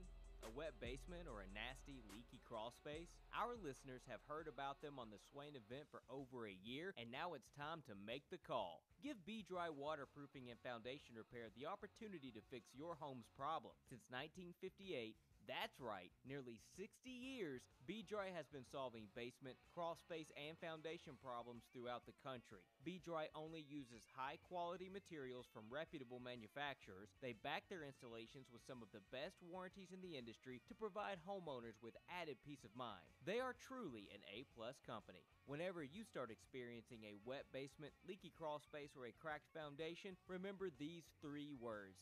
Better call B-Dry. Reach out to B-Dry today at 865-662-5238 to schedule your free appointment. That's 865-662-5238. Remember, better call B-Dry.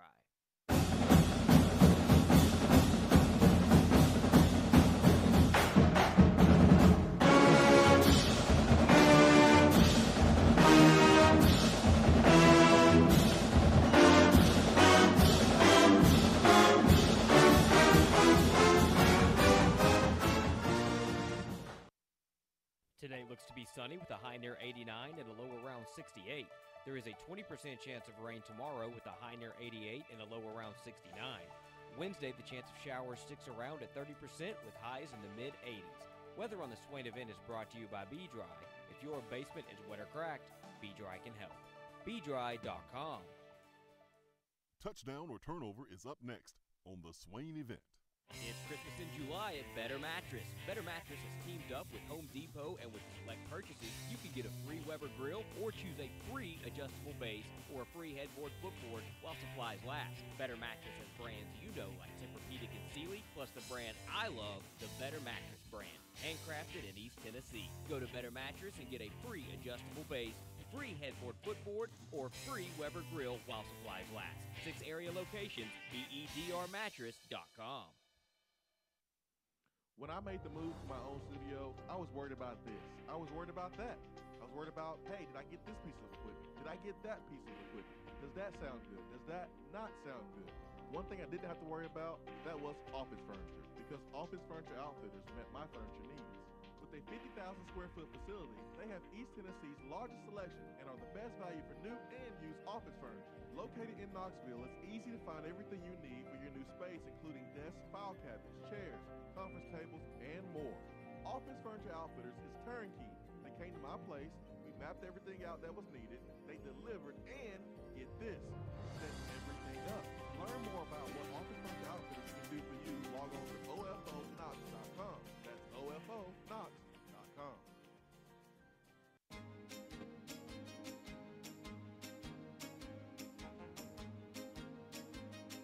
Up goes your car insurance. Nobody likes surprises, so switch to Erie Rate Lock. Get a great rate that stays that way even after an accident, ticket, or inflation. In fact, it's locked until you change a car, driver, or your address. Your Erie agent in Knoxville is InsureFit RM. Get a quote at 865-684-4900. That's 865-684-4900. Erie Rate Lock does not guarantee continued insurance coverage. It's not available in all states. All right, team, listen up. It's tailgating time again in Tennessee. But most importantly, team, you're going to need to refi that tailgate and the truck it's attached to with a refinanced auto loan with Alcoa 10 Federal Credit Union with their Got That promotion. They'll give you up to $500 for your debt. I see, Coach. That's right, Johnny. Alcoa 10 will pay you up to $500 for your debt. Now, let's get out there and spread the word. Say it with me. Alcoa 10, Alcoa 10, Alcoa 10, Alcoa 10.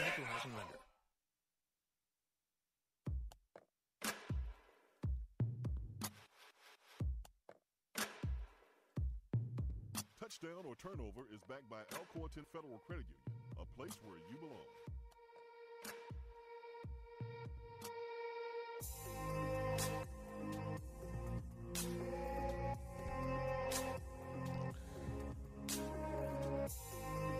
Touchdown turnover backed by Alcoa 10 Federal Credit Union, a place where you belong. Better rates and better service. That is ATFCU is their website right there in the heart of Blount County. 850 AM, 100.9 FM. Rocky Top Sports is where you can find us there on the dial. All right, Ben. Touchdown or turnover. Brett Bielema will be the future coach of the Kansas I knew you were going there. Jayhawks. Kansas hired ex-Arkansas AD and college football chairman Jeff Long as their AD. Long signed a 5-year contract worth $1.5 million annually. Jeff Long hired Brett Bielema away from Wisconsin when he was at Arkansas. Currently, Brett Bielema is not a head coach in college football. He's not even in college football. He's working for Bill Belichick with the New England Patriots. Touchdown turnover. Will we see Brett Bielema in Lawrence, Kansas? I go turnover. Kansas football is the worst job in America, and I don't think it's even close. I believe I saw Cole Kublik tweet out over the weekend at some point that Kansas football hasn't had a winning – I think they have one head coach in its history that has a positive winning percentage, over 500. That is absurd. Brett Bielema, now, if you want to go somewhere where you can – this would be a perfect spot for Butch Jones because you could go there and you could improve the team just a little bit. And brag about it. And then your fans would be happy about it, and you could last 10 years there. So if Brett Bielema wants to have some longevity and not have to worry about being fired, then yeah, Kansas is a good spot for him. I just think Brett Bielema, he's not the greatest coach, obviously, but he's far better than Kansas. He can give a better job than Kansas. I think the case is the same for Les Miles. A guy like Les Miles could go anywhere. Well, I wouldn't say anywhere, obviously, but he could go somewhere much better than Kansas. But I don't see Brett Bielema going to Kansas. I know Jeff Long that was his boy at Arkansas. And if I'm Jeff Long, I make that phone call. I think you make him say no. I just don't think Brett Bielema would do that. I think that's just such an awful job. And on top of that, why would you want to live in Kansas? I'm sorry to anybody who lives in Kansas right now, but tornadoes go through there. Nobody's got time for that. I could not do it if I were Brett Bielema, and I don't think he does. I think he's much better than Kansas, and I think he'll stay on the market until he finds something better. Since 1990,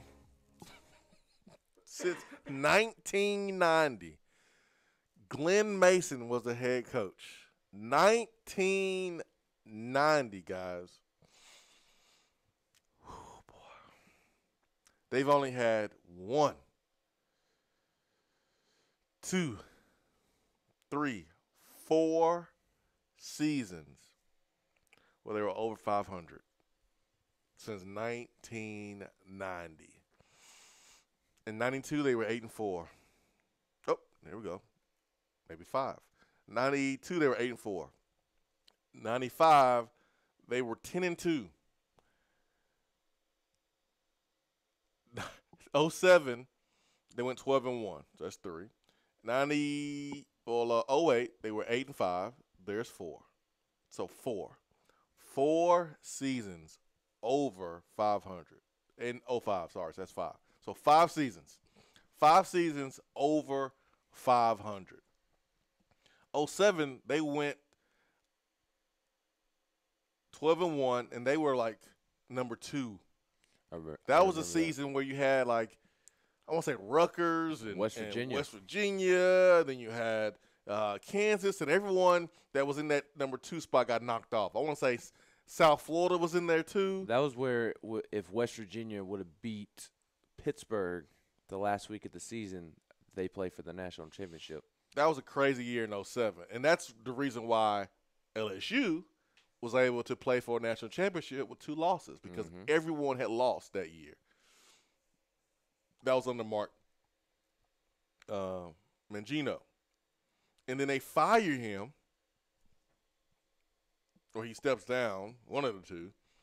They go 8-5 the next year in 08, and then 5-7 in 09. And then they let him go, and they hire Turner Gill from Buffalo. Turner Gill goes 3-9, 2-10. They fire him. They bring in Charlie Weiss. He goes 1-11. Good luck, Jeff Long, in rebuilding that football program. But I'll answer the question. I say turnover. If you are Brett Bielema, and I think Brett Bielema is a really good football coach, we don't have to put coaches in the great category all the time. There's only a few coaches that can be considered great. I think we treat the word great very irresponsibly. We throw it around loosely. Way too much.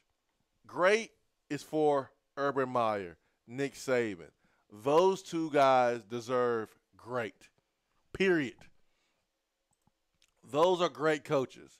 And then your next tier are really, really, really good football coaches. Your Dabos, your Jimbo Fishers. But great? I'm sorry. That is reserved for Nick Saban and Urban Meyer right now in college football. Bielema, he's a really good football coach. He's good. He's a good football coach. It just didn't work at Arkansas because this is a beast. The West, the SEC, it's a beast. It's tough. He doesn't have to go to. He doesn't have to go to Kansas. He can go somewhere else. He can say no to Jeff Long. He can sit out the next year, wait to see if any openings are available. He can go back to the Big Ten. He can possibly go to the ACC. I don't know if his style translates to the Pac-12, but he does not have to take the Kansas job to work in college football. Just hold out. Something else is coming. You don't want to go to Kansas, man. I think he'll get the Iowa State job potentially if Matt Campbell leaves, or the Purdue job when Jeff Brom leaves. That'd be good for him. And I hate that, man. I hate that a coach like a Bielema, who was at Wisconsin, who did great things at Wisconsin, competing at the Rose Bowl, doing those things. And he takes a huge challenge by going to Arkansas. It didn't pan out, and now he won't find a job that you can compare to Wisconsin. I mean, he probably won't ever coach in the SEC again. But he will not go back to a Wisconsin type. And that stinks for him because he was good. He was good at Wisconsin. He just didn't work out at Arkansas. When you're going up against LSU and Texas A&M and Auburn and Alabama, Ole Miss, when Hugh Freeze had all that talent, that's tough. That's really tough. But I go turnover. Jeff Long should call Bielema, but Bielema, I don't think he will be the coach at Kansas. Turnover. Let's get to Steve in Richmond. Steve, good morning. Hey, Swain, how you doing? Hey, I'm great. I'm great, Steve. How you doing? Hey, I am doing great. Before I say anything else, I want to put in a plug for Swain Event Plus. I want you to know I think it is absolutely outstanding. I love listening to that thing. So thank you. Keep it up, and I'm looking forward to listening to that the interview with Chris Lofton today. Awesome, man. Awesome. I'm looking forward to hearing the responses from that interview. We talked 98 minutes. I'll never forget. 98 minutes. Yeah, 98 minutes. So an hour and a half of just everything about Chris Lofton. He has a cool story, and I can't wait for everybody to hear it here. Probably, I want to say like after the show, it's set to go out to everybody. Well, they have all been good. I mean, really good. So thank you. I'd encourage other people to do it if do the Swain Event Plus thing if they can. Absolutely. All right, here's my question for you. And if you've addressed this at some point, and I haven't been able to listen all 3 hours all the time, you can let me know. I want to talk a little bit about 7-on-7 that I guess is happening now. How do they organize the 7-on-7 around players' class schedule, the workouts that the strength and conditioning coaches are doing? Who is it? Who kind of leads that? Is it the strength and conditioning guy? Is it the quarterback? Are all 4 quarterbacks involved in on 7, or and I'm trying to figure out exactly who the 7 are. I know you got to have a center, you got to have a quarterback, probably 3 or 4 wide. That doesn't add up to 7, so I'm missing something. Maybe it's the tight end or whatever, but interested in 7 on 7 because I want to see us get better, and I know you got to do that 7 on 7, and I assume it's happening now.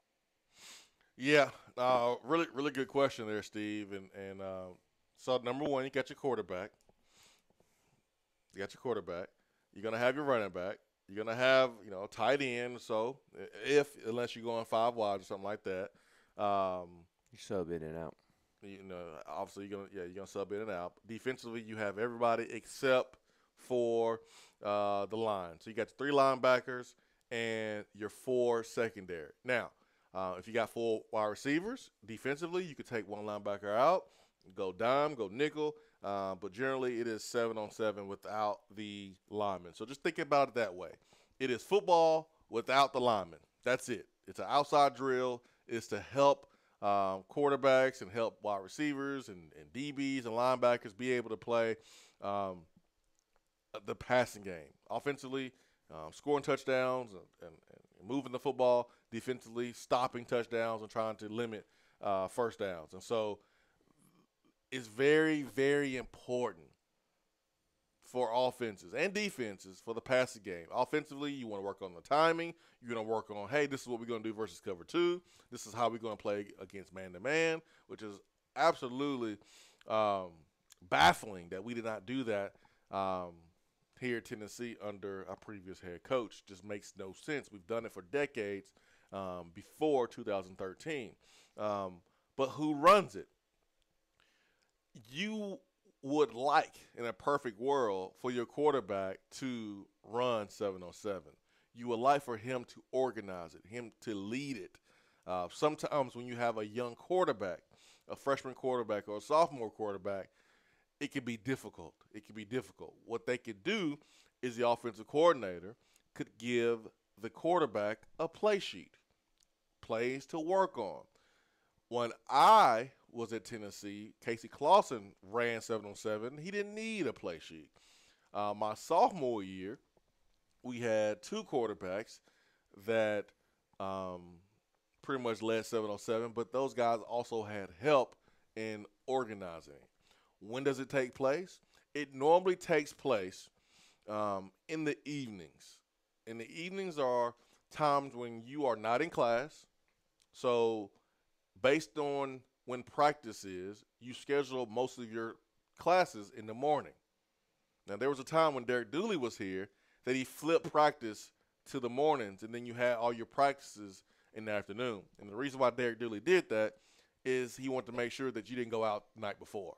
So if you went out late at night, you would have a rough morning, more of an incentive to be at practice or not be at practice, but go to bed early so that way you can get up and be at practice.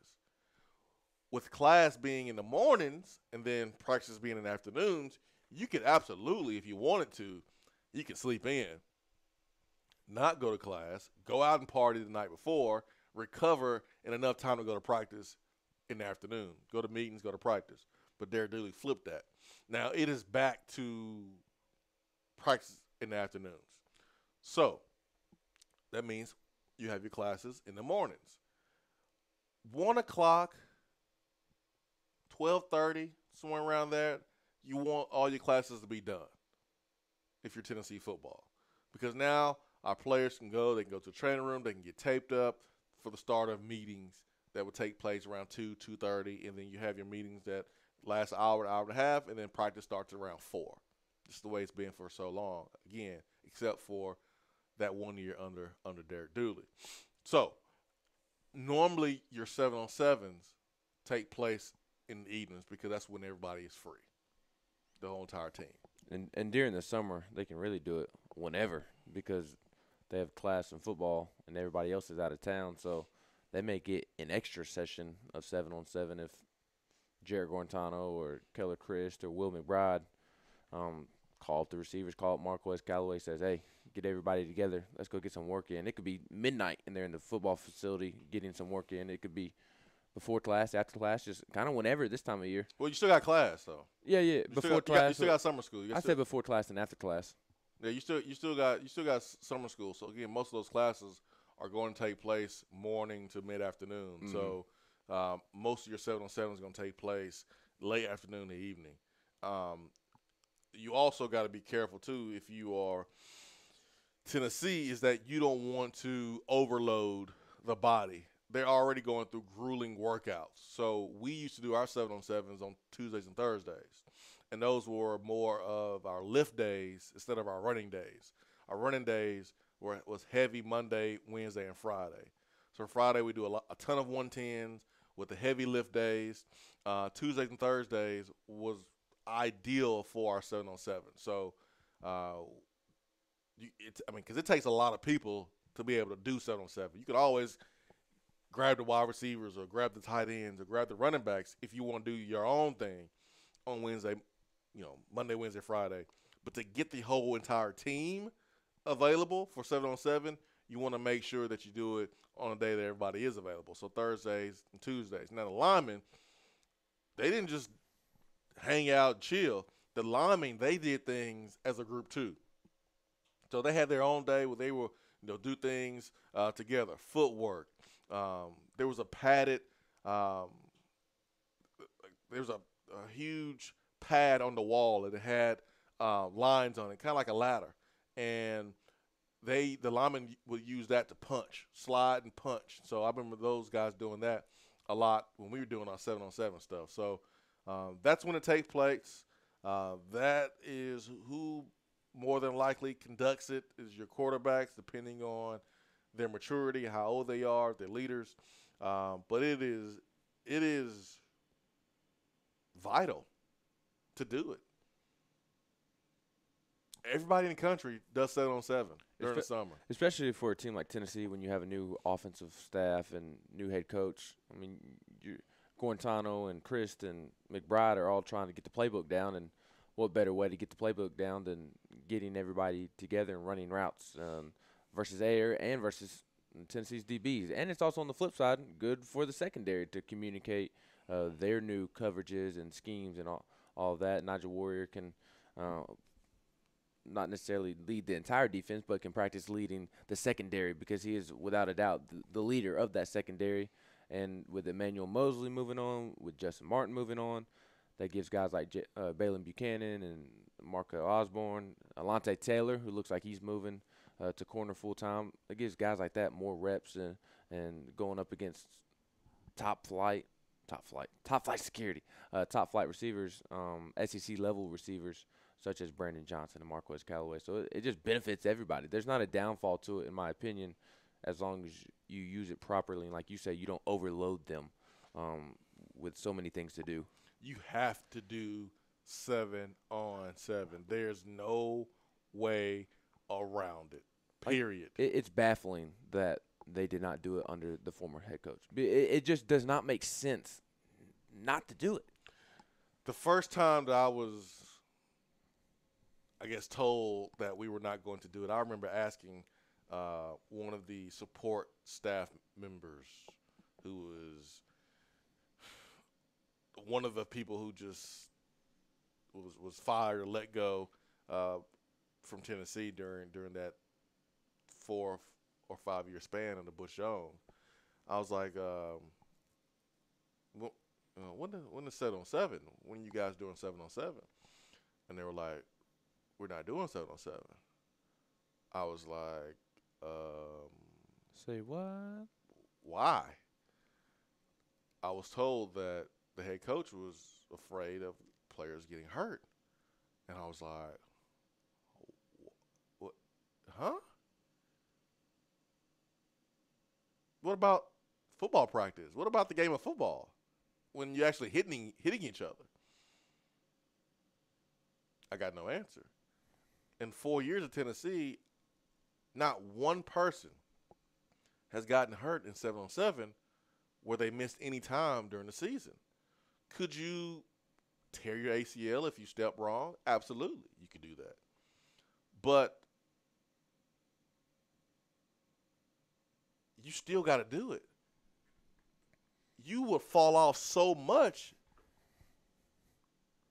not doing it, keeping guys hurt, or keeping guys healthy than doing it and risking somebody getting hurt. You have to do it. Your passing game depends on it. You have to do it. And so I'm glad that we're back. I'm glad we're back doing it. But that's a really good question from Steve. They're just as likely to get hurt doing 7-on-7 as they are if they're out on the lake like Jake Fromm. So 2000, I think it was 2016. No, 2006. This summer, and this is my friend, so I use him as an example. But Dez Williams at Georgia, played fullback at Georgia. The summer before 2006, he tears his pec bench pressing. He tears his pec bench pressing. We were done with bench pressing after that. We were done. We did not bench press anymore that summer when that happened to Dez Williams at Georgia. So you can get hurt in the weight room. You can get hurt walking down the street. You can get hurt. Florida State, I think, had a player fall on a motorcycle or something, get hurt on a motorcycle. It can happen. So you got to do 7-on-7. It is very, very imperative that you do it. Hour 3 coming up around the corner. Swain event fueled by Dead End Barbecue.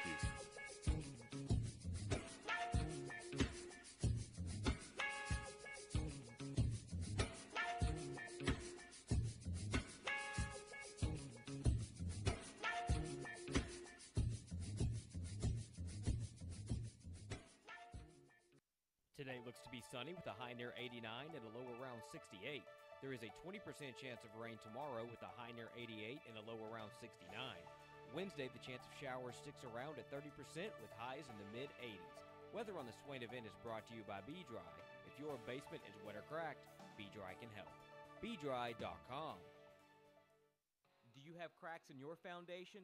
A wet basement or a nasty, leaky crawl space? Our listeners have heard about them on the Swain event for over a year, and now it's time to make the call. Give B-Dry Waterproofing and Foundation Repair the opportunity to fix your home's problem. Since 1958, that's right, nearly 60 years, B-Dry has been solving basement, crawl space, and foundation problems throughout the country. B-Dry only uses high-quality materials from reputable manufacturers. They back their installations with some of the best warranties in the industry to provide homeowners with added peace of mind. They are truly an A-plus company. Whenever you start experiencing a wet basement, leaky crawl space, or a cracked foundation, remember these 3 words. Better call B-Dry. Reach out to B-Dry today at 865-662-5238 to schedule your free appointment. That's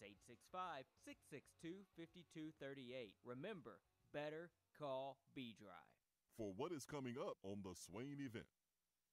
With the hot weather and humidity comes mosquitoes and other pests. Let Southeast Termite and Pest Control take care of that problem for you. They offer one-time or package treatments that control biting adults as well as larvae. Southeast Termite and Pest Control has been in business since 1971 and is local and family-owned. They offer free estimates and quotes with no obligations. So don't get bit anymore. Go with the pest control company you can trust. Call Southeast Termite and Pest Control at 865-925-3700 or find them online at southeasttermite.com.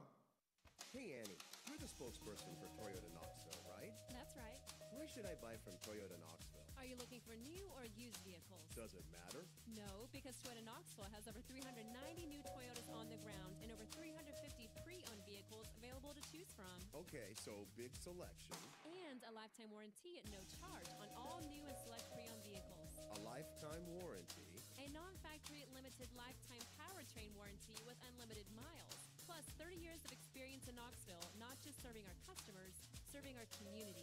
And the buying experience? Hello, it's Toyota Knoxville. Read the reviews. Talk to anybody that's been there. Okay. Where am I going? Toyota Knoxville is at I-40 and the Lover Road exit. Go to Parkside Drive. You can't miss it. Can I tell them Annie sent me? I wish you would.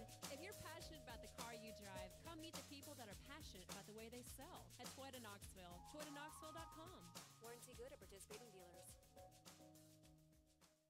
At some point in your life, you're going to need an attorney. You need a guy like Jared Castile with the law firm of Butler, Vines, and Babb. Jared Castile is East Tennessee born, and he understands what giving his all truly means. To Jared, every case is big and every client is important. He will aggressively push your case to make sure you are quickly paid every dollar that you deserve. Give Jared Castile a call, 865-244-3933, and talk with him directly. His office is located at 2701 Kingston Pike. So if you've been injured in a car wreck, let Jared Castile and Butler, Vines, and Babb fight for you. We have all made the mistake of dropping or breaking our smartphones.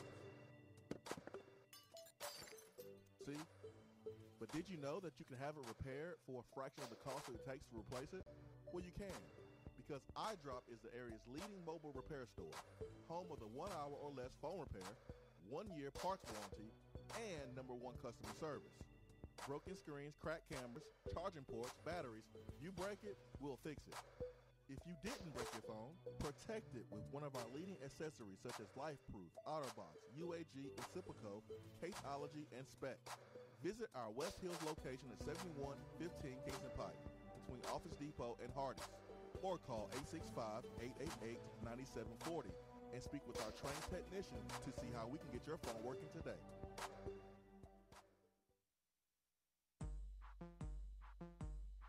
Butch Jones replacing Philip Fulmer on the Jumbotron. For what? People getting drunk and stumbling into the wrong house. For what? Butch saying a chart told him to kick an extra point instead of going for 2. For what? People who break the law while breaking the law. For what? All right, it's time for what here in the Swain event, where we highlight people being stupid. Ben, what we got? I have a two-part for what. My first one, since I have not been here since last Monday, I had to put you and Brad Matthews on for what. Because alrighty, last Monday night, my New York Yankees lost to the Atlanta Braves. I woke up that next morning, on that Tuesday morning, with several notifications on my Twitter and people in my DMs reminding me that my New York Yankees lost to the Atlanta Braves.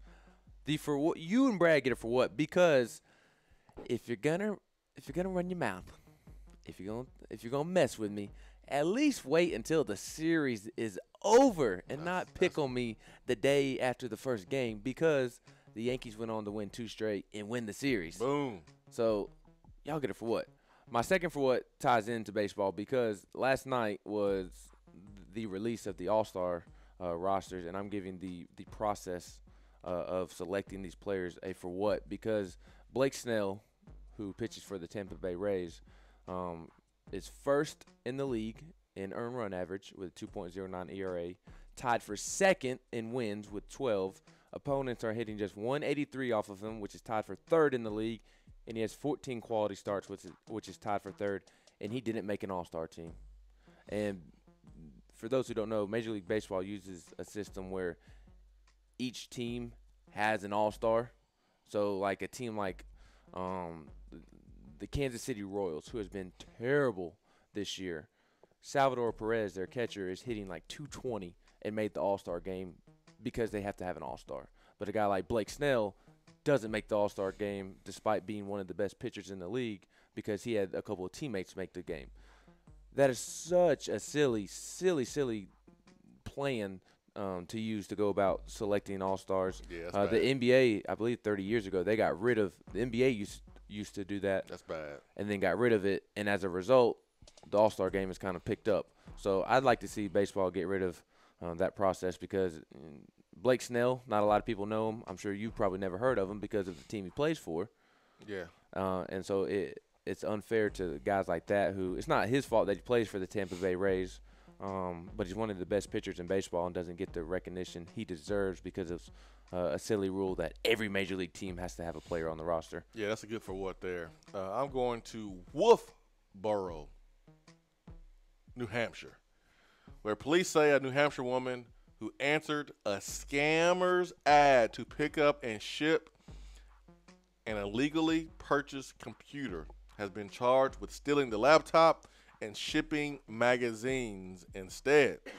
Wolfboro police in March were contacted by a business owner who said a hacker used their account to buy a computer.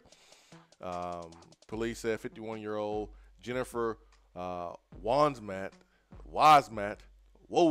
whatever, answered an online job to ship the computer overseas. But they said she didn't ship the laptop, just magazines.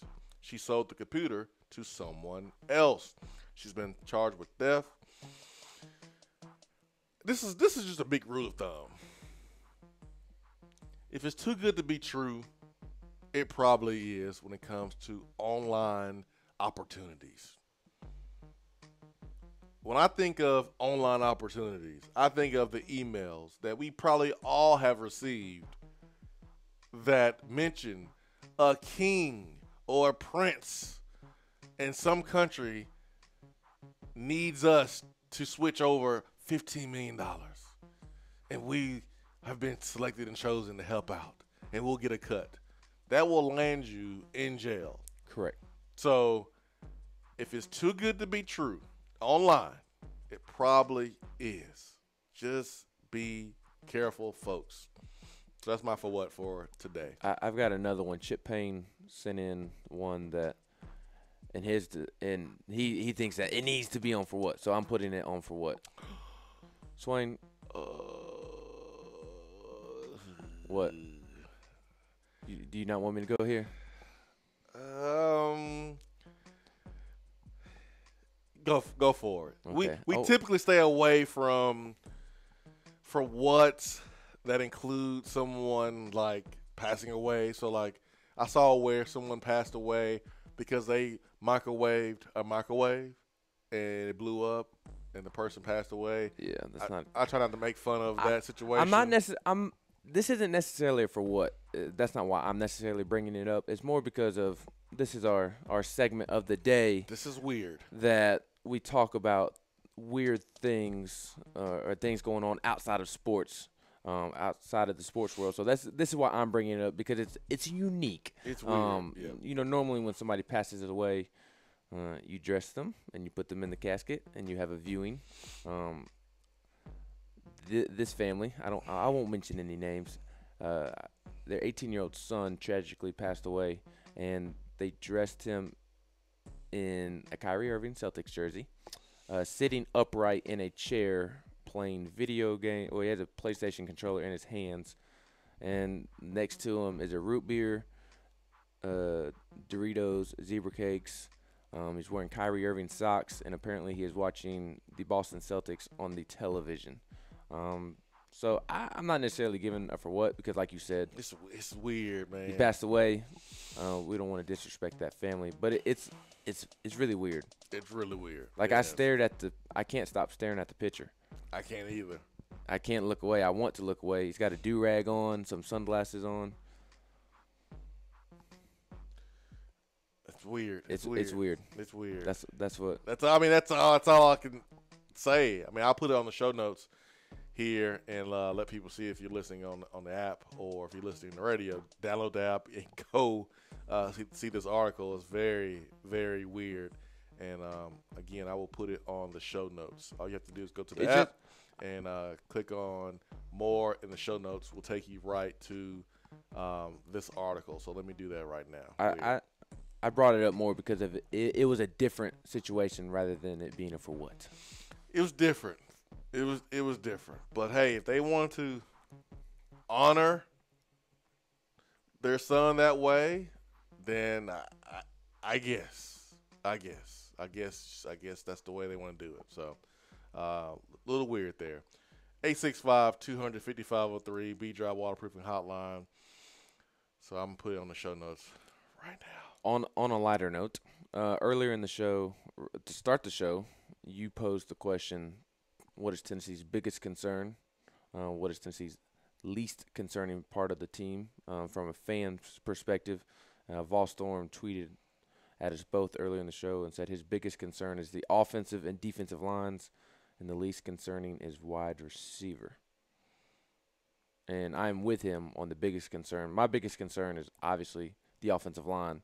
I think Tennessee's season goes as Tennessee's offensive line goes. If Tennessee's going to win 6 or 7 games, they're going to have to receive much better play from the offensive line than they have in the past couple of years. You're going to need Trey Smith to be healthy. Obviously, you're going to need Chance Hall to be healthy. You're going to need Drew Richmond to finally play like the 5-star that he was coming in. I'm not as concerned of the defensive line as I am the offensive line. You have some talent there. It's just kind of been underdeveloped, and I think with an actual coaching staff this year, they'll be able to be developed and be coached up. Shot Tuttle, Darrell Taylor, Jonathan Kongbo, and I know Kongbo is going to play more of that 3-4 outside linebacker hybrid role. But I'm not as concerned with the defensive line because there is talent there. I think you do have your Trey Smiths, obviously, who's arguably the best offensive lineman in college football. But after Trey Smith, there's a big drop-off in terms of talent needed to win at a high level in the SEC.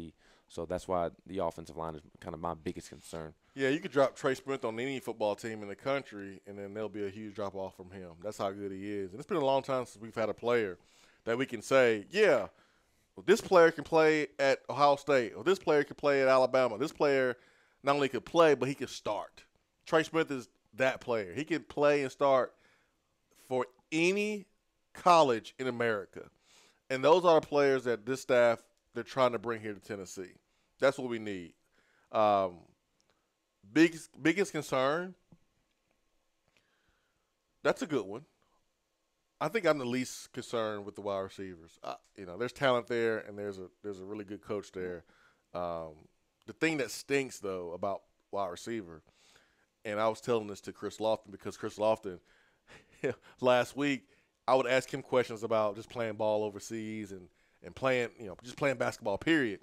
And he would ask me questions about wide receiver in SEC football because I was just so interested in, what he did, and he was so interested in what we did at Tennessee.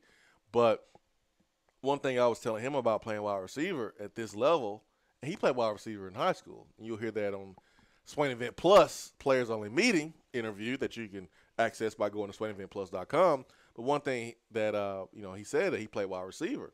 And what I was telling him is you could run the best route ever.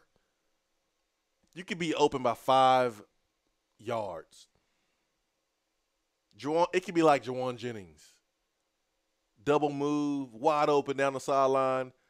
But if the quarterback throws the ball out of bounds, or the offensive line or the running back misses a block, or the quarterback doesn't see you and he decides to run or scramble first, you don't get that ball.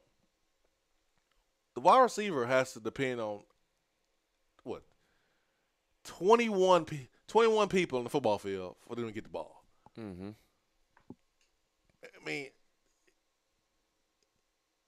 you can run a perfect route and the ball be thrown right on time, and a defensive lineman can stick his pinky out and deflect it and barely tip it, and the ball can hit the ground before it gets to you. It's so frustrating. So frustrating.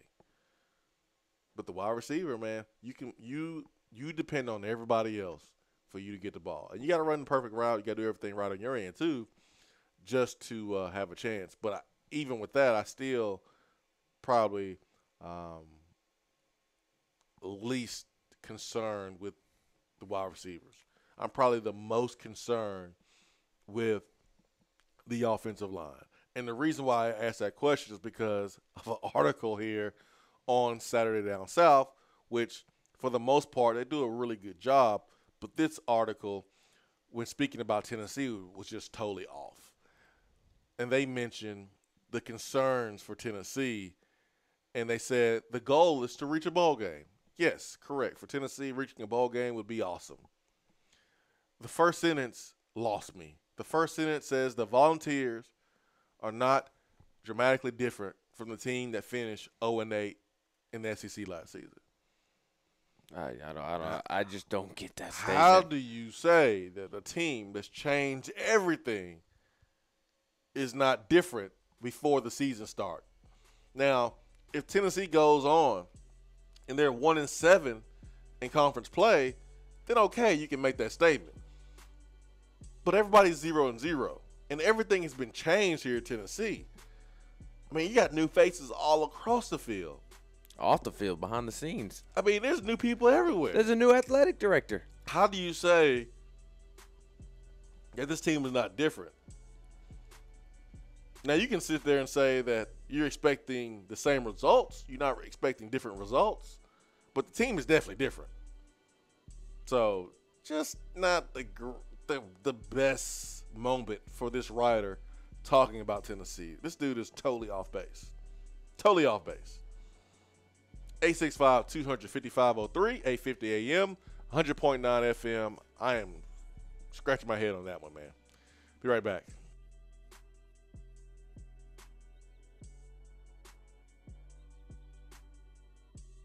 Swain event is brought to you by the Low T Center and lowtcenter.com. Do you know your numbers? Feel like you again. Let us help. VFL's Jason Swain and Todd Kelly here with our Men on Football and Smoothie segment. Let's discuss some of our favorite smoothies and how they impact our lives. TK, man, tell me which smoothie comes to mind when you think about playing defense? Swain-O, the Peanut Butter Power Plus and the Power Punch Plus provide the energy needed to make plays every time they take the field. Then you have the Gladiator and the Hawk, nutrition every dominant player has to have. Bottom line, everyone wants to be a dominant player. Now, Swain, you tell me about the offensive side of the ball. TK, it's simple. You always score with Smoothie King. The shredder personifies what we are going to do to opposing defenses. The Berry Punch and Activator will light up the scoreboard. And in case we need to go into overtime, the Pure Recharge will put us over the top for the win. Swain-O, you know I love football and Smoothie King. I'm a VFL, a Smoothie King for life. The Chocolate Gladiator and the Chocolate Shredder with the scoop of peanut butter, oh, that's my go-to smoothie. They get a chest bump all day. Yes, sir. This concludes our Men on Football and Smoothie King segment for today. Don't forget the Sip by Sip program. Use Smoothie King as a meal replacement 5 or more times a week, and you'll feel and see the difference. Smoothie King, the healthy alternative to fast food. Delicious and nutritious. TK. Don't forget the peanut butter. Yeah, boy. Gentlemen, when it comes to health and quality of life, there are numbers every man needs to know, including our testosterone number. I recommend going to Low T Center. They make it quick and easy to get your levels checked, and it's covered by most health insurance. Low T levels can make you feel tired and grumpy. It can raise your cholesterol, cause weight gain, and loss of muscle mass. Low T Center's physicians specialize in treating low T in men. Listen to me here. They know men's health and are reinventing men's health care. Call 865-392-1388 or go to lowtcenter.com.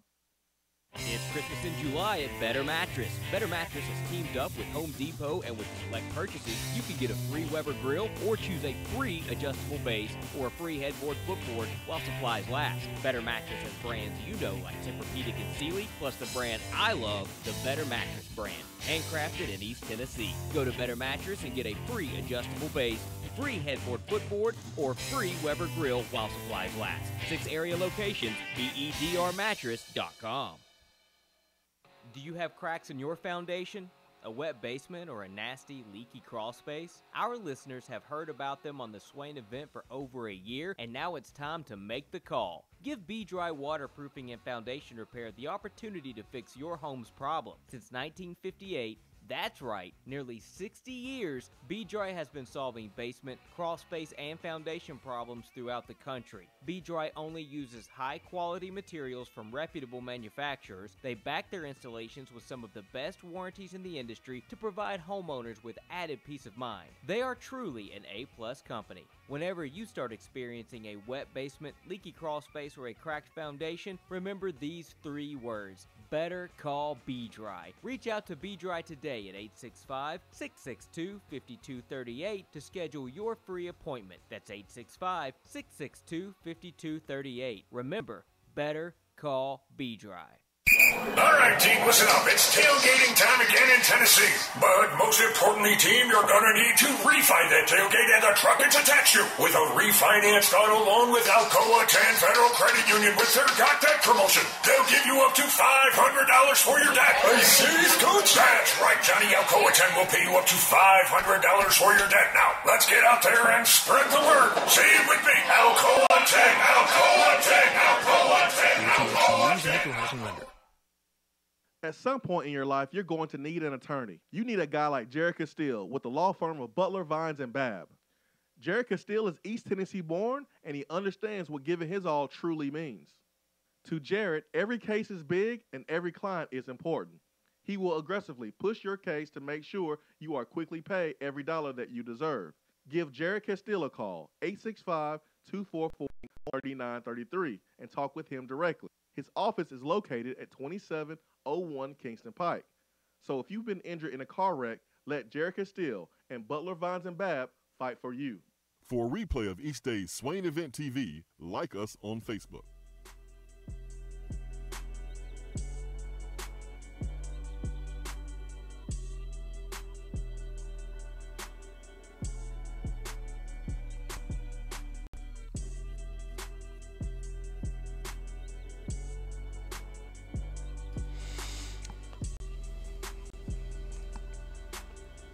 KnoxNews.com, their sports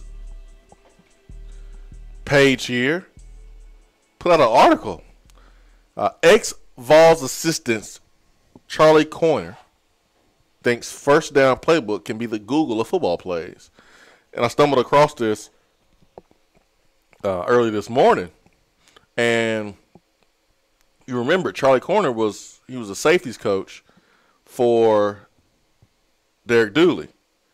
And once that staff was fired in 2012, Coiner did not go out and get another job. I mean, he was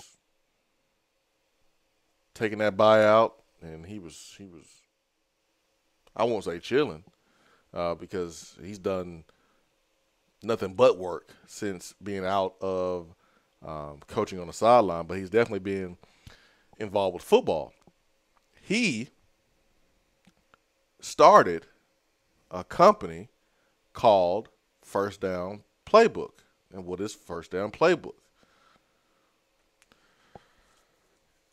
So Coiner made stops to numerous NFL and college teams during a nomadic coaching career that includes stops to Austin Peay, Vanderbilt, UTC, other college programs, and he accumulated a playbook after a playbook. So if you wanted to consult a play from a past coaching stop, he'll have to dig into his binders to find it. Quote, I've had probably 17 boxes of playbooks moving from city to city. Waynesboro, Virginia native that lives here in Knoxville. And so his company, he envisions his company as a revolutionary approach for playbooks that will make PDF play diagrams and drawn plays from scratch a thing of the past. We want to kind of be like the Google of football plays, where instead of going online, you're like, hey, let's go check out First Down Playbook and see what they've got. What's really unique about this is Mike Singletary, who just one time thought it was pretty cool and started to browse their concept and look at what they had going on, was so intrigued that he decided to be a partner himself. But I did not know this existed, and this is pretty cool. Yeah, this is really cool, and I thought it was most interesting the part of kind of moving from city to city. I mean, we see coaches all the time. Look at Mike Canales; he's been at like 4 schools in 4 years, and you don't think he has like 4 different playbooks with a zillion plays in them? This is something that he could use to keep everything in one spot. I think this is a really cool idea. Mike Singletary is now a partner in the company because he stumbled upon it. They now have 5,000 subscribers. Individual subscriptions are available for $99.99 per year. So, I mean, if you get good use out of it, it's worth it because these are college coaches. These aren't some pro football focused guys who think they know everything. These are legitimate college coaches and pro coaches that are giving you all their knowledge. And I think $99.99 is a steal. So I really like the concept. It's just really cool to kind of continue to see how technology integrates itself into our game, into football and baseball and basketball and the sports in general. You've seen it recently in the NFL with the iPads. How those have kind of taken over. I mean, those are instant on the sideline. You always they're see not Drew Brees. iPads, Ben. They're called the Microsoft ones. Surface. Aren't they? Yeah, the Microsoft Microsoft Pros. Surface. I should know that. And Belichick hated them. Yeah, he hated them so much. I bet now he loves them though. I mean, they're instant. I mean, the quarterbacks can use them on the sideline instantly. I think it's so cool to see technology really help out the game. I think it's just cool for Charlie Coiner, who, I mean, being fired is kind of something you have to be prepare for, coaching at at this type of level, SEC. Things happen, you'll get fired. But he's been very involved with the game. Instead of and I kind of put this in the same category as what John Gruden did with fired Football Coaches of America, his deal, and finding just other ways to be impactful in the game of football. And Charlie Corner has done that. I think this is pretty cool. I mean, he's not in the game, coaching on the sideline, doing recruiting and things like that, but he's very much part of the game, and a big reason why maybe other coaches, other programs are being more successful streamlining how they present their offensive philosophy to their football team. I know when I was coming out, we were given DVDs to watch film on an opposing opponent. But now you can access this gallery of videos from a smartphone or from a tablet. You have a login, and guys can watch film anywhere, any place, and it's instant. Yeah. So I mean, on the plane rides back to Knoxville when Tennessee's at Georgia in Gainesville, they're watching that game that they just played 2 hours ago on their tablets on the way back, and it's really cool. This takes me back to my Madden days when I was younger. You had the ability to build a playbook. You could create a playbook and create plays, and that's what you get to do on here. Is a detailed description for each player's assignments. You can come up with different route combinations, offensive, defensive, special teams plays. This is a really cool idea. And I know I didn't play football, but I do enjoy learning the ins and outs of just going beyond kind of the basic surface level information. So as a football nerd, this is really cool. Yeah. It is pretty cool, man. A lot of hype surrounding Will Grier. So much hype that one of the ESPN analysts picked Will Grier as the best quarterback in the country. I don't know, man. I don't know if Will Grier is better than Drew Lock. That's tough, man. Drew Lock is pretty damn good, and make all the throws, is very accurate. But Will Grier is certainly up there. I will say if I had to pick between the two, I think I would take Will Grier because I love Will Grier's maturation. He's definitely taken the unfortunate situation that he had at Florida and moved on to bigger and better things, quite frankly, and has really learned from that situation. But in terms of X's and O's wise and just pure skill, they both can throw a beautiful, beautiful deep ball. And where Drew Lock kind of struggles, or maybe not struggles, is inconsistent in the intermediate passing game, kind of makes some puzzling decisions in the intermediate area of the throwing game. Will Grier thrives there. I mean, he puts the ball on the money on the Heisman website that they created. You can go through and kind of create, or not create. They went on and they put his highlights from every game last season, and I happened to click on the Oklahoma State game, and he was putting the ball on the money. He ain't played on defense. I agree, but the two throws that I'm visualizing in my head right now, the DB was right on the receiver over the middle of the field, and he put the ball to where only his receiver could catch it.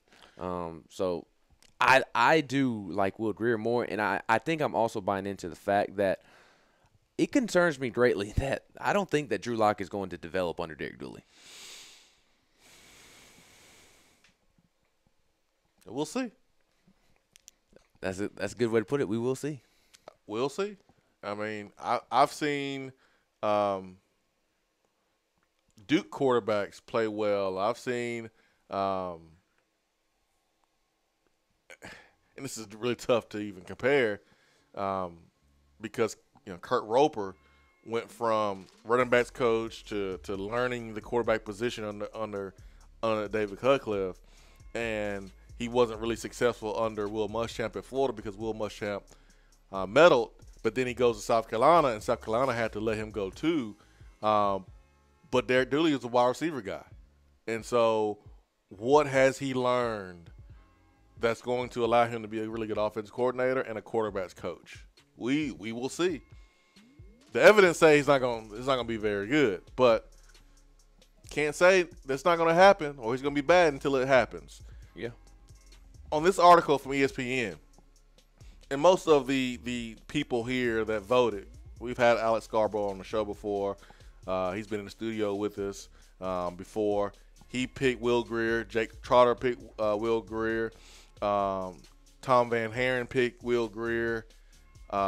Chris Lowe picked Trace McSorley at Penn State. Edward Ashoff picked Justin Herbert at Oregon. He's a stud. As the best quarterback in the country.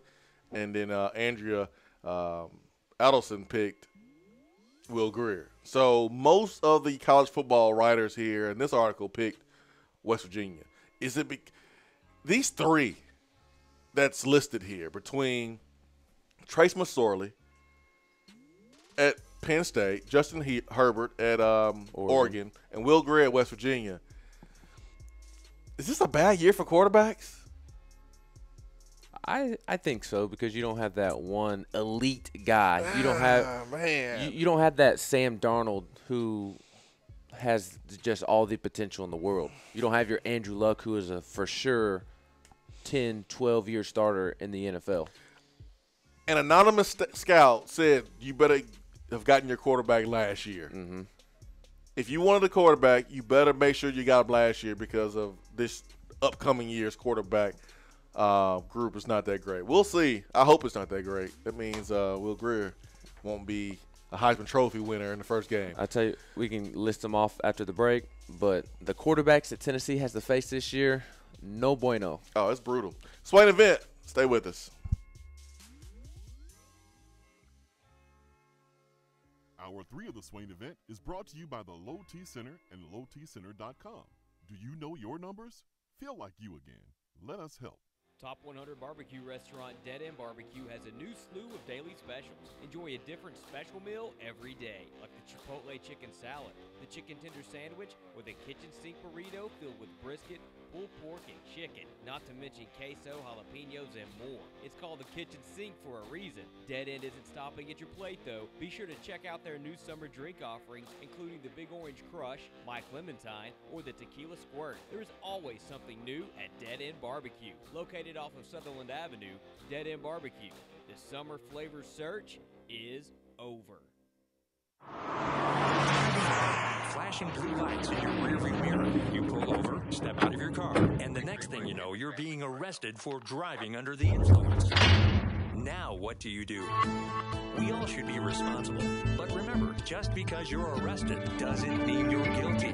Call criminal defense and DUI attorney Marcos Garza at 865-540-8300. The investigative teams at the Garza Law Firm know the justice system inside and out. They utilize cutting-edge technologies and investigative methods to prepare your specific case. Before you plead guilty to any criminal charges, call criminal defense and DUI attorney Marcos Garza. Put his number in your phone right now, 865-540-8300, because you never know when you or a friend will need it. Don't say guilty, say Garza. 865-540-8300, 865-540-8300, and GarzaLaw.com.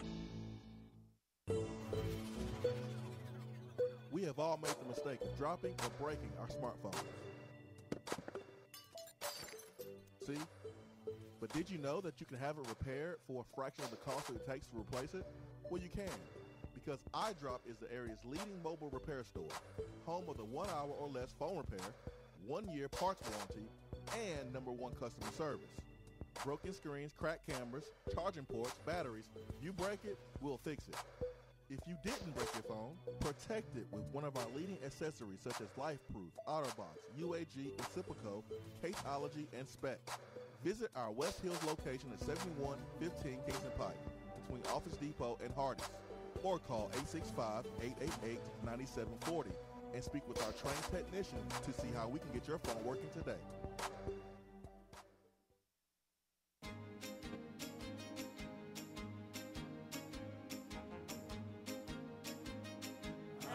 Goes your car insurance. Nobody likes surprises, so switch to Erie Rate Lock. Get a great rate that stays that way even after an accident, ticket, or inflation. In fact, it's locked until you change a car, driver, or your address. Your Erie agent in Knoxville is InsureFit RM. Get a quote at 865-684-4900. That's 865-684-4900. Erie Rate Lock does not guarantee continued insurance coverage and is not available in all states. JC's Tree and Landscaping Service specializes in quality tree work done at an affordable price. Trimming and removing trees are their specialty. They also offer other services like land clearing, stump grinding, crane services, and all of your basic landscaping needs for both commercial and residential. JC's will give you a free estimate and beat any written quote by a competitor to guarantee that you get the lowest price around. Don't risk your land with a fly-by-night service. JC's Tree and Landscaping is licensed and insured. Give them a call at 865-599-3799. At work, can't call in? Don't feel bad. You can talk to the guys on the text box. It's part of the free Swain Event app.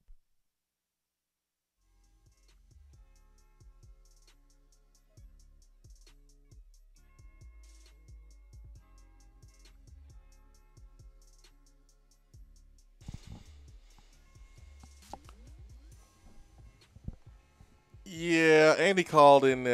He called in first this morning, and he mentioned two players that Tennessee has been recruiting, and mentioned that these two individuals are committing today. Joshua Harris, defensive tackle from Roxborough, North Carolina, 6'2", 310, 316. He's committing today, and then also Kane Patterson from right here in Tennessee. He is committing today. He's the linebacker. And usually when Andy brings up people that are committing that Tennessee's recruiting, at least Tennessee has like a little bit of a chance to get. I don't see Tennessee getting either one of these players today. No, and Joshua Harris is crystal balled 100% to NC State. That's 13 predictions, and he has not taken a visit since June 16th, so almost a month ago, and it was to NC State. So I'd be surprised if he came to Tennessee. And Kane Patterson looks like he's headed to Ohio State. I mean, you can just look at the timeline for Joshua Harris. June 8th, he gets an offer from NC State. Okay? June 12th, he unofficially visits North Carolina. The next day, he goes to NC State on the 13th of June. June the 15th, he goes back to NC State. June 16th, he's there again. So in a span of 4 days in the month of June, he's there 3 times. This kid is going to NC State. It's the Dave Dorn effect. We got beat out by Dave Dorn. Oh, no. We should have hired Dave Dorn. Getting beat out by NC State. There was I can't remember the kid's name who went to NC State over quote unquote Tennessee a couple weeks ago. Yeah. Or a couple months ago, but yeah. Give me a break. Yeah. Hey man, sometimes kids want to stay home. Yeah.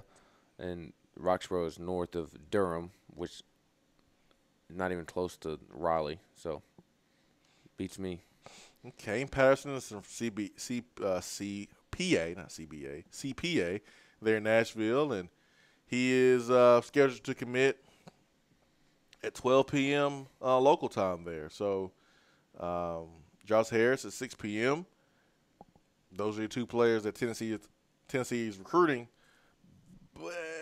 but probably will not be coming here, and that's okay. You can't get everybody. You only can get between 25 and 30. So, and let me rephrase what I said a second ago about Roxborough, Joshua Harris not being that close to Raleigh. He's an hour away. I was more referring to Duke and North Carolina being closer than NC State. Chapel Hill and Durham's closer. So that's what I meant. Well, somebody corrects me. During the Chris Lofton interview, which, again, you can go to SwainEventPlus.com and be a member and get all those interviews included there. We'll be doing one here soon with John Bryce, our Real on the Hill, with him, and have a conversation about what's going on here with Tennessee. But Wes Brown, Chris Lofton, Fred Weiss, Thurl the Pearl, Joey Kent, Derek Furlow, we've done We've done several, and we'll do them as frequent as we can. We try to get I like to do at least 45 minutes with our folks, so that way we get a chance to hear their story in detail. But with Chris Lofton, we were able to do 98 minutes, a whole hour and a half. And one thing you heard about from him was that he wanted to play close to home. He had he had a Cincinnati offer really late in the process, but he wanted to go to Kentucky. He had got offered by Rick Pitino very early in the process when he was a sophomore, and then they took away the scholarship. Rick Pitino took it away in favor of Shabaskin Telfair. And so Chris had this idea that he wanted to play close to home. And it wound up being really good because he was able to play just 2.5 hours, really. Well, actually about 3 hours away from home, because Lexington is an hour, 2 hours and a half from Knoxville, and then Maysville is about 30, 45 minutes away from Lexington. So he had this plan the whole entire time to play close to home. Some players want to play close to home. They want to be close to mom and daddy. They want to be close so they can be able to drive back, in a day. People also have a different definition of close, because to me, I actually had this conversation with one of my roommates over the weekend. He considered like an hour and a half far away from home. His sister and his niece were moving out, going like an hour and 15 minutes up the road from Spring Hill to just below Clarksville. And I was like, that's just an hour 15. That's not far. And I'm like, I consider going home 3 hours close. I consider close. If you can go somewhere and make it back within a day, you're close to home. Yeah. You can leave Knoxville, go to Huntsville, come back before – like you can leave at noon and get back before 7. Yes. If you just go there and turn right around. That's pretty damn good. I've done it so many times for football games. That's pretty damn good. There are situations where the parents want their kid to go away. Yeah. To go as far as possible, to get them away from bad influences. Get away. Go experience. Go experience the world. It just really depends. Well, but just look at Vic Wharton. Now, I'm not saying his parents wanted him to go far away, but it was best for him to get out of the state of Tennessee. It was best for him. Yes, that's right. It was best for him. We had a kid from Huntsville that had some ties to the state of Michigan, and he became one of the best running backs in the state. But he went to Michigan from Huntsville. Actually went to Bob Jones High School, which is the same high school that Jaden Hill and Reggie Ragland went to. And so he went to Michigan. So sometimes you want to get away as far as possible. Sometimes you want to stay close to home. And for this kid, Joshua Harris, it looks like he wants to stay close to home. Good luck. Swain event, stay with us. Hour 3 of the Swain event is brought to you by the Low T Center and lowtcenter.com. Do you know your numbers? Feel like you again. Let us help. Today looks to be sunny with a high near 89 and a low around 68. There is a 20% chance of rain tomorrow with a high near 88 and a low around 69. Wednesday, the chance of showers sticks around at 30% with highs in the mid-80s. Weather on the Swain event is brought to you by B-Dry. If your basement is wet or cracked, B-Dry can help. BDry.com. By now, you know that Mooyah has the best burgers in Knoxville. Their beef is never frozen, they have all-natural turkey burgers and black bean veggie burgers, not to mention they make their buns in-house every day. But now, you can also get 100% all-beef hot dogs or, wait for it, all-natural chicken sandwiches. Trust me, these chicken sandwiches put chicken restaurants to shame. So stop into Mooyah and taste the difference. Located at 7301 Kingston Pike, right by Better Mattress. Craving homemade flavors that don't take hours in the kitchen? Mrs. Grissom's cheese spreads and chicken salads are the perfect go-to. Ready-to-eat meals and snacks found in the meat or dairy section at the grocery store with flavors of home in every bite. Whether you crave the classic Mrs. Grissom's pimento cheese or the gold gluten-free select cranberry pecan chicken salad, enjoy the sweet taste of a home-cooked meal in every container. Select the best. Select Mrs. Grissom.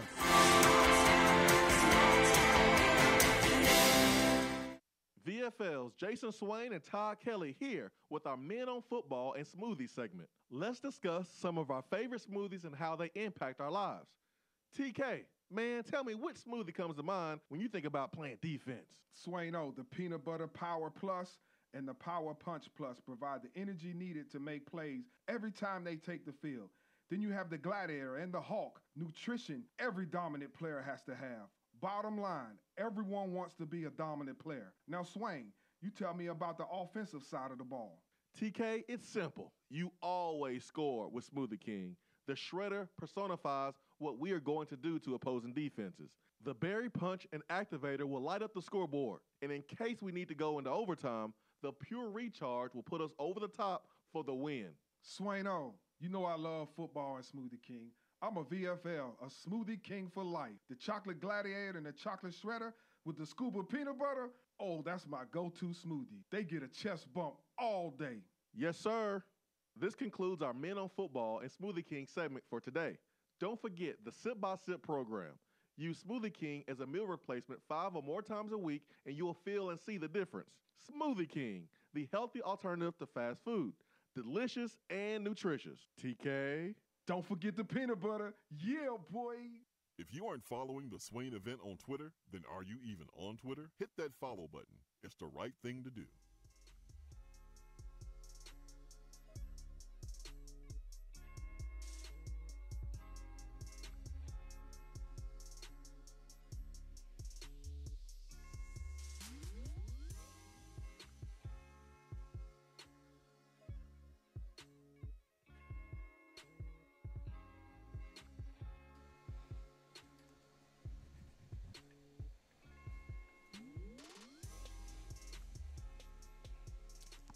Tennessee has not gotten a commitment in a few weeks, and I can see maybe some folks are like, wait, is something going on wrong?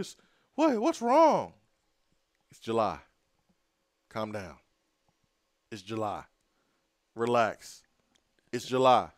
Take a chill pill. And a lot of the guys that Tennessee is recruiting right now, they're not committing until late in the process. I mean, that's kind of the double-edged sword of recruiting those high-profile guys, is that they're not going to commit in the middle of the summer before their senior season for the most part. Those guys wait until, if they're an early enrollee, they wait until end of November, beginning of December. And guys like Donnell Wright, they wait until signing day.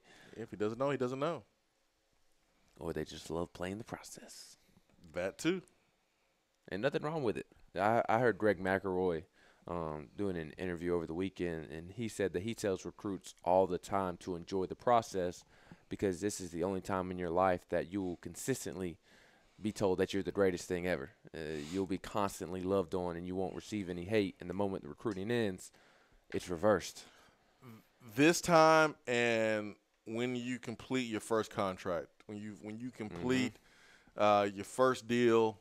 So if you are a rookie in the NFL and let's say you sign a 3-year deal, which means you're probably going to be a 5th-round pick or something like that, 4th or 5th-round pick.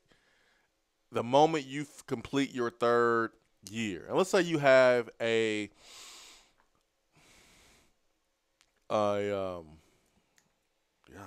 my goodness, what's the former Vol? Went for the Broncos to the Jaguars. Malik Jackson. Let's say you have a Malik Jackson type of start of your career where you are one of the best defensive tackles in the NFL. And remember, Malik Jackson was a 5th-round pick.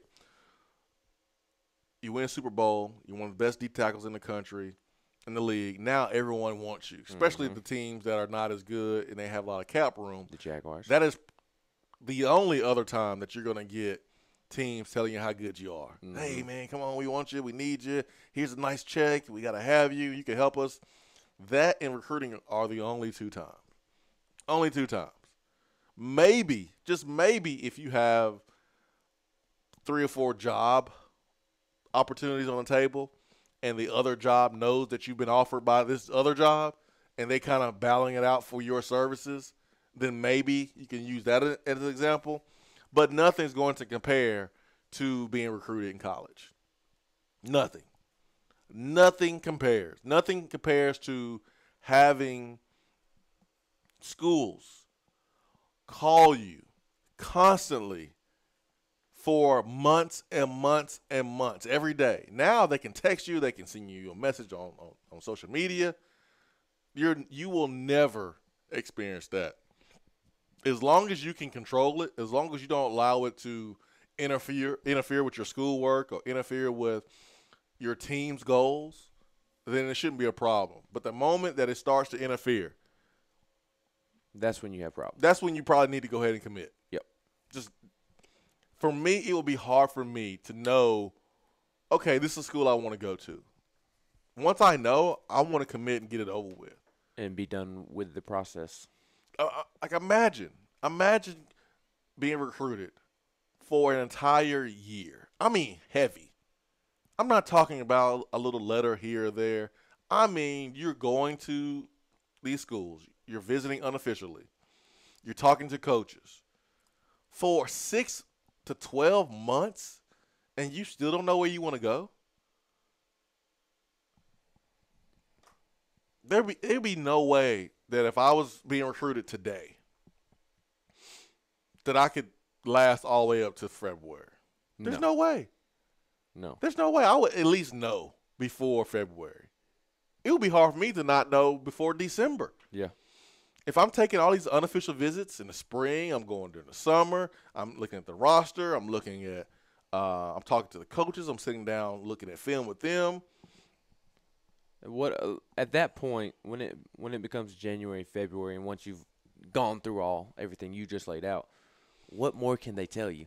I guess the only thing, or one of the only things that I could see a kid saying, I'm gonna wait until February is, let's say, coaching change.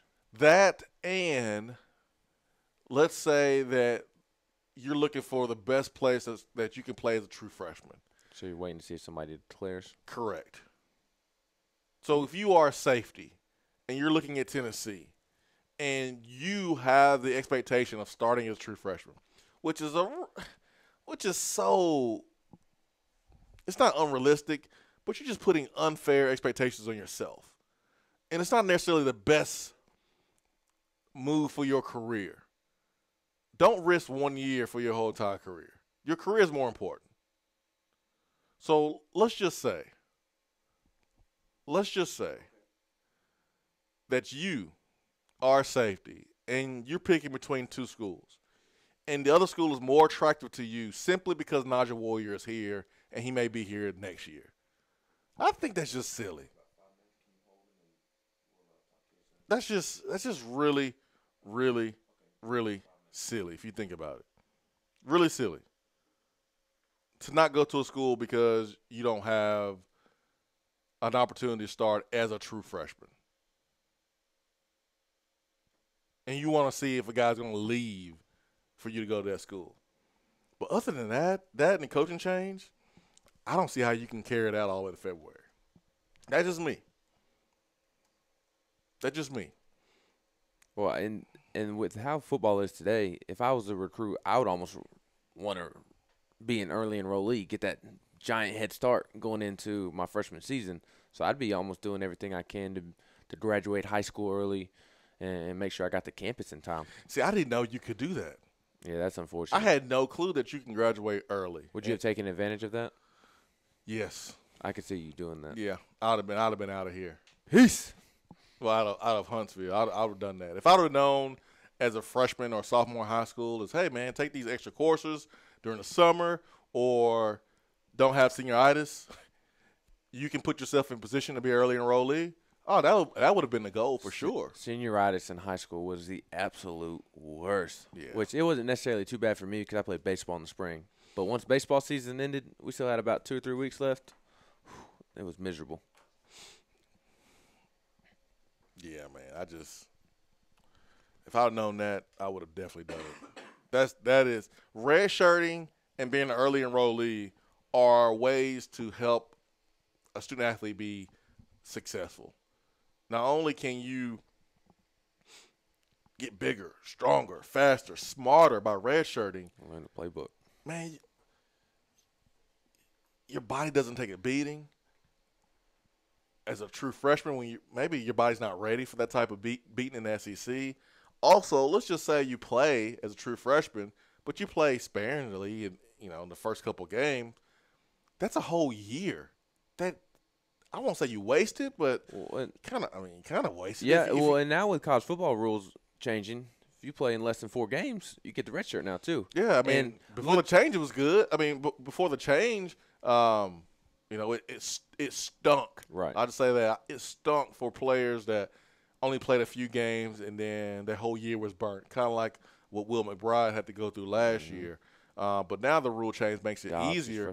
But the red shirt rule is awesome, and then being able to be an early enrollee is it's fantastic too, because man, you get a whole semester up academically. Yep. Look at Grant Williams being able to graduate in 3 years. Yeah, if your team go to a bowl game, you get to have those gifts and get that money, and you didn't even do anything. You were in high school. Jason Allen experienced that. All right, that's our time for today. Swain event fueled by Dead End Barbecue, top 100 barbecue restaurant in America. Today's lunch special is the chicken salad sandwich over there, Dead End Barbecue. Make sure you go by there and try that out today. It is phenomenal, fantastic, with the Brussels sprouts, bacon. Oh, man. Listen, do I love Brussels sprouts? No, but I love that end Brussels sprouts. There's a difference. Have a great day. Peace and love.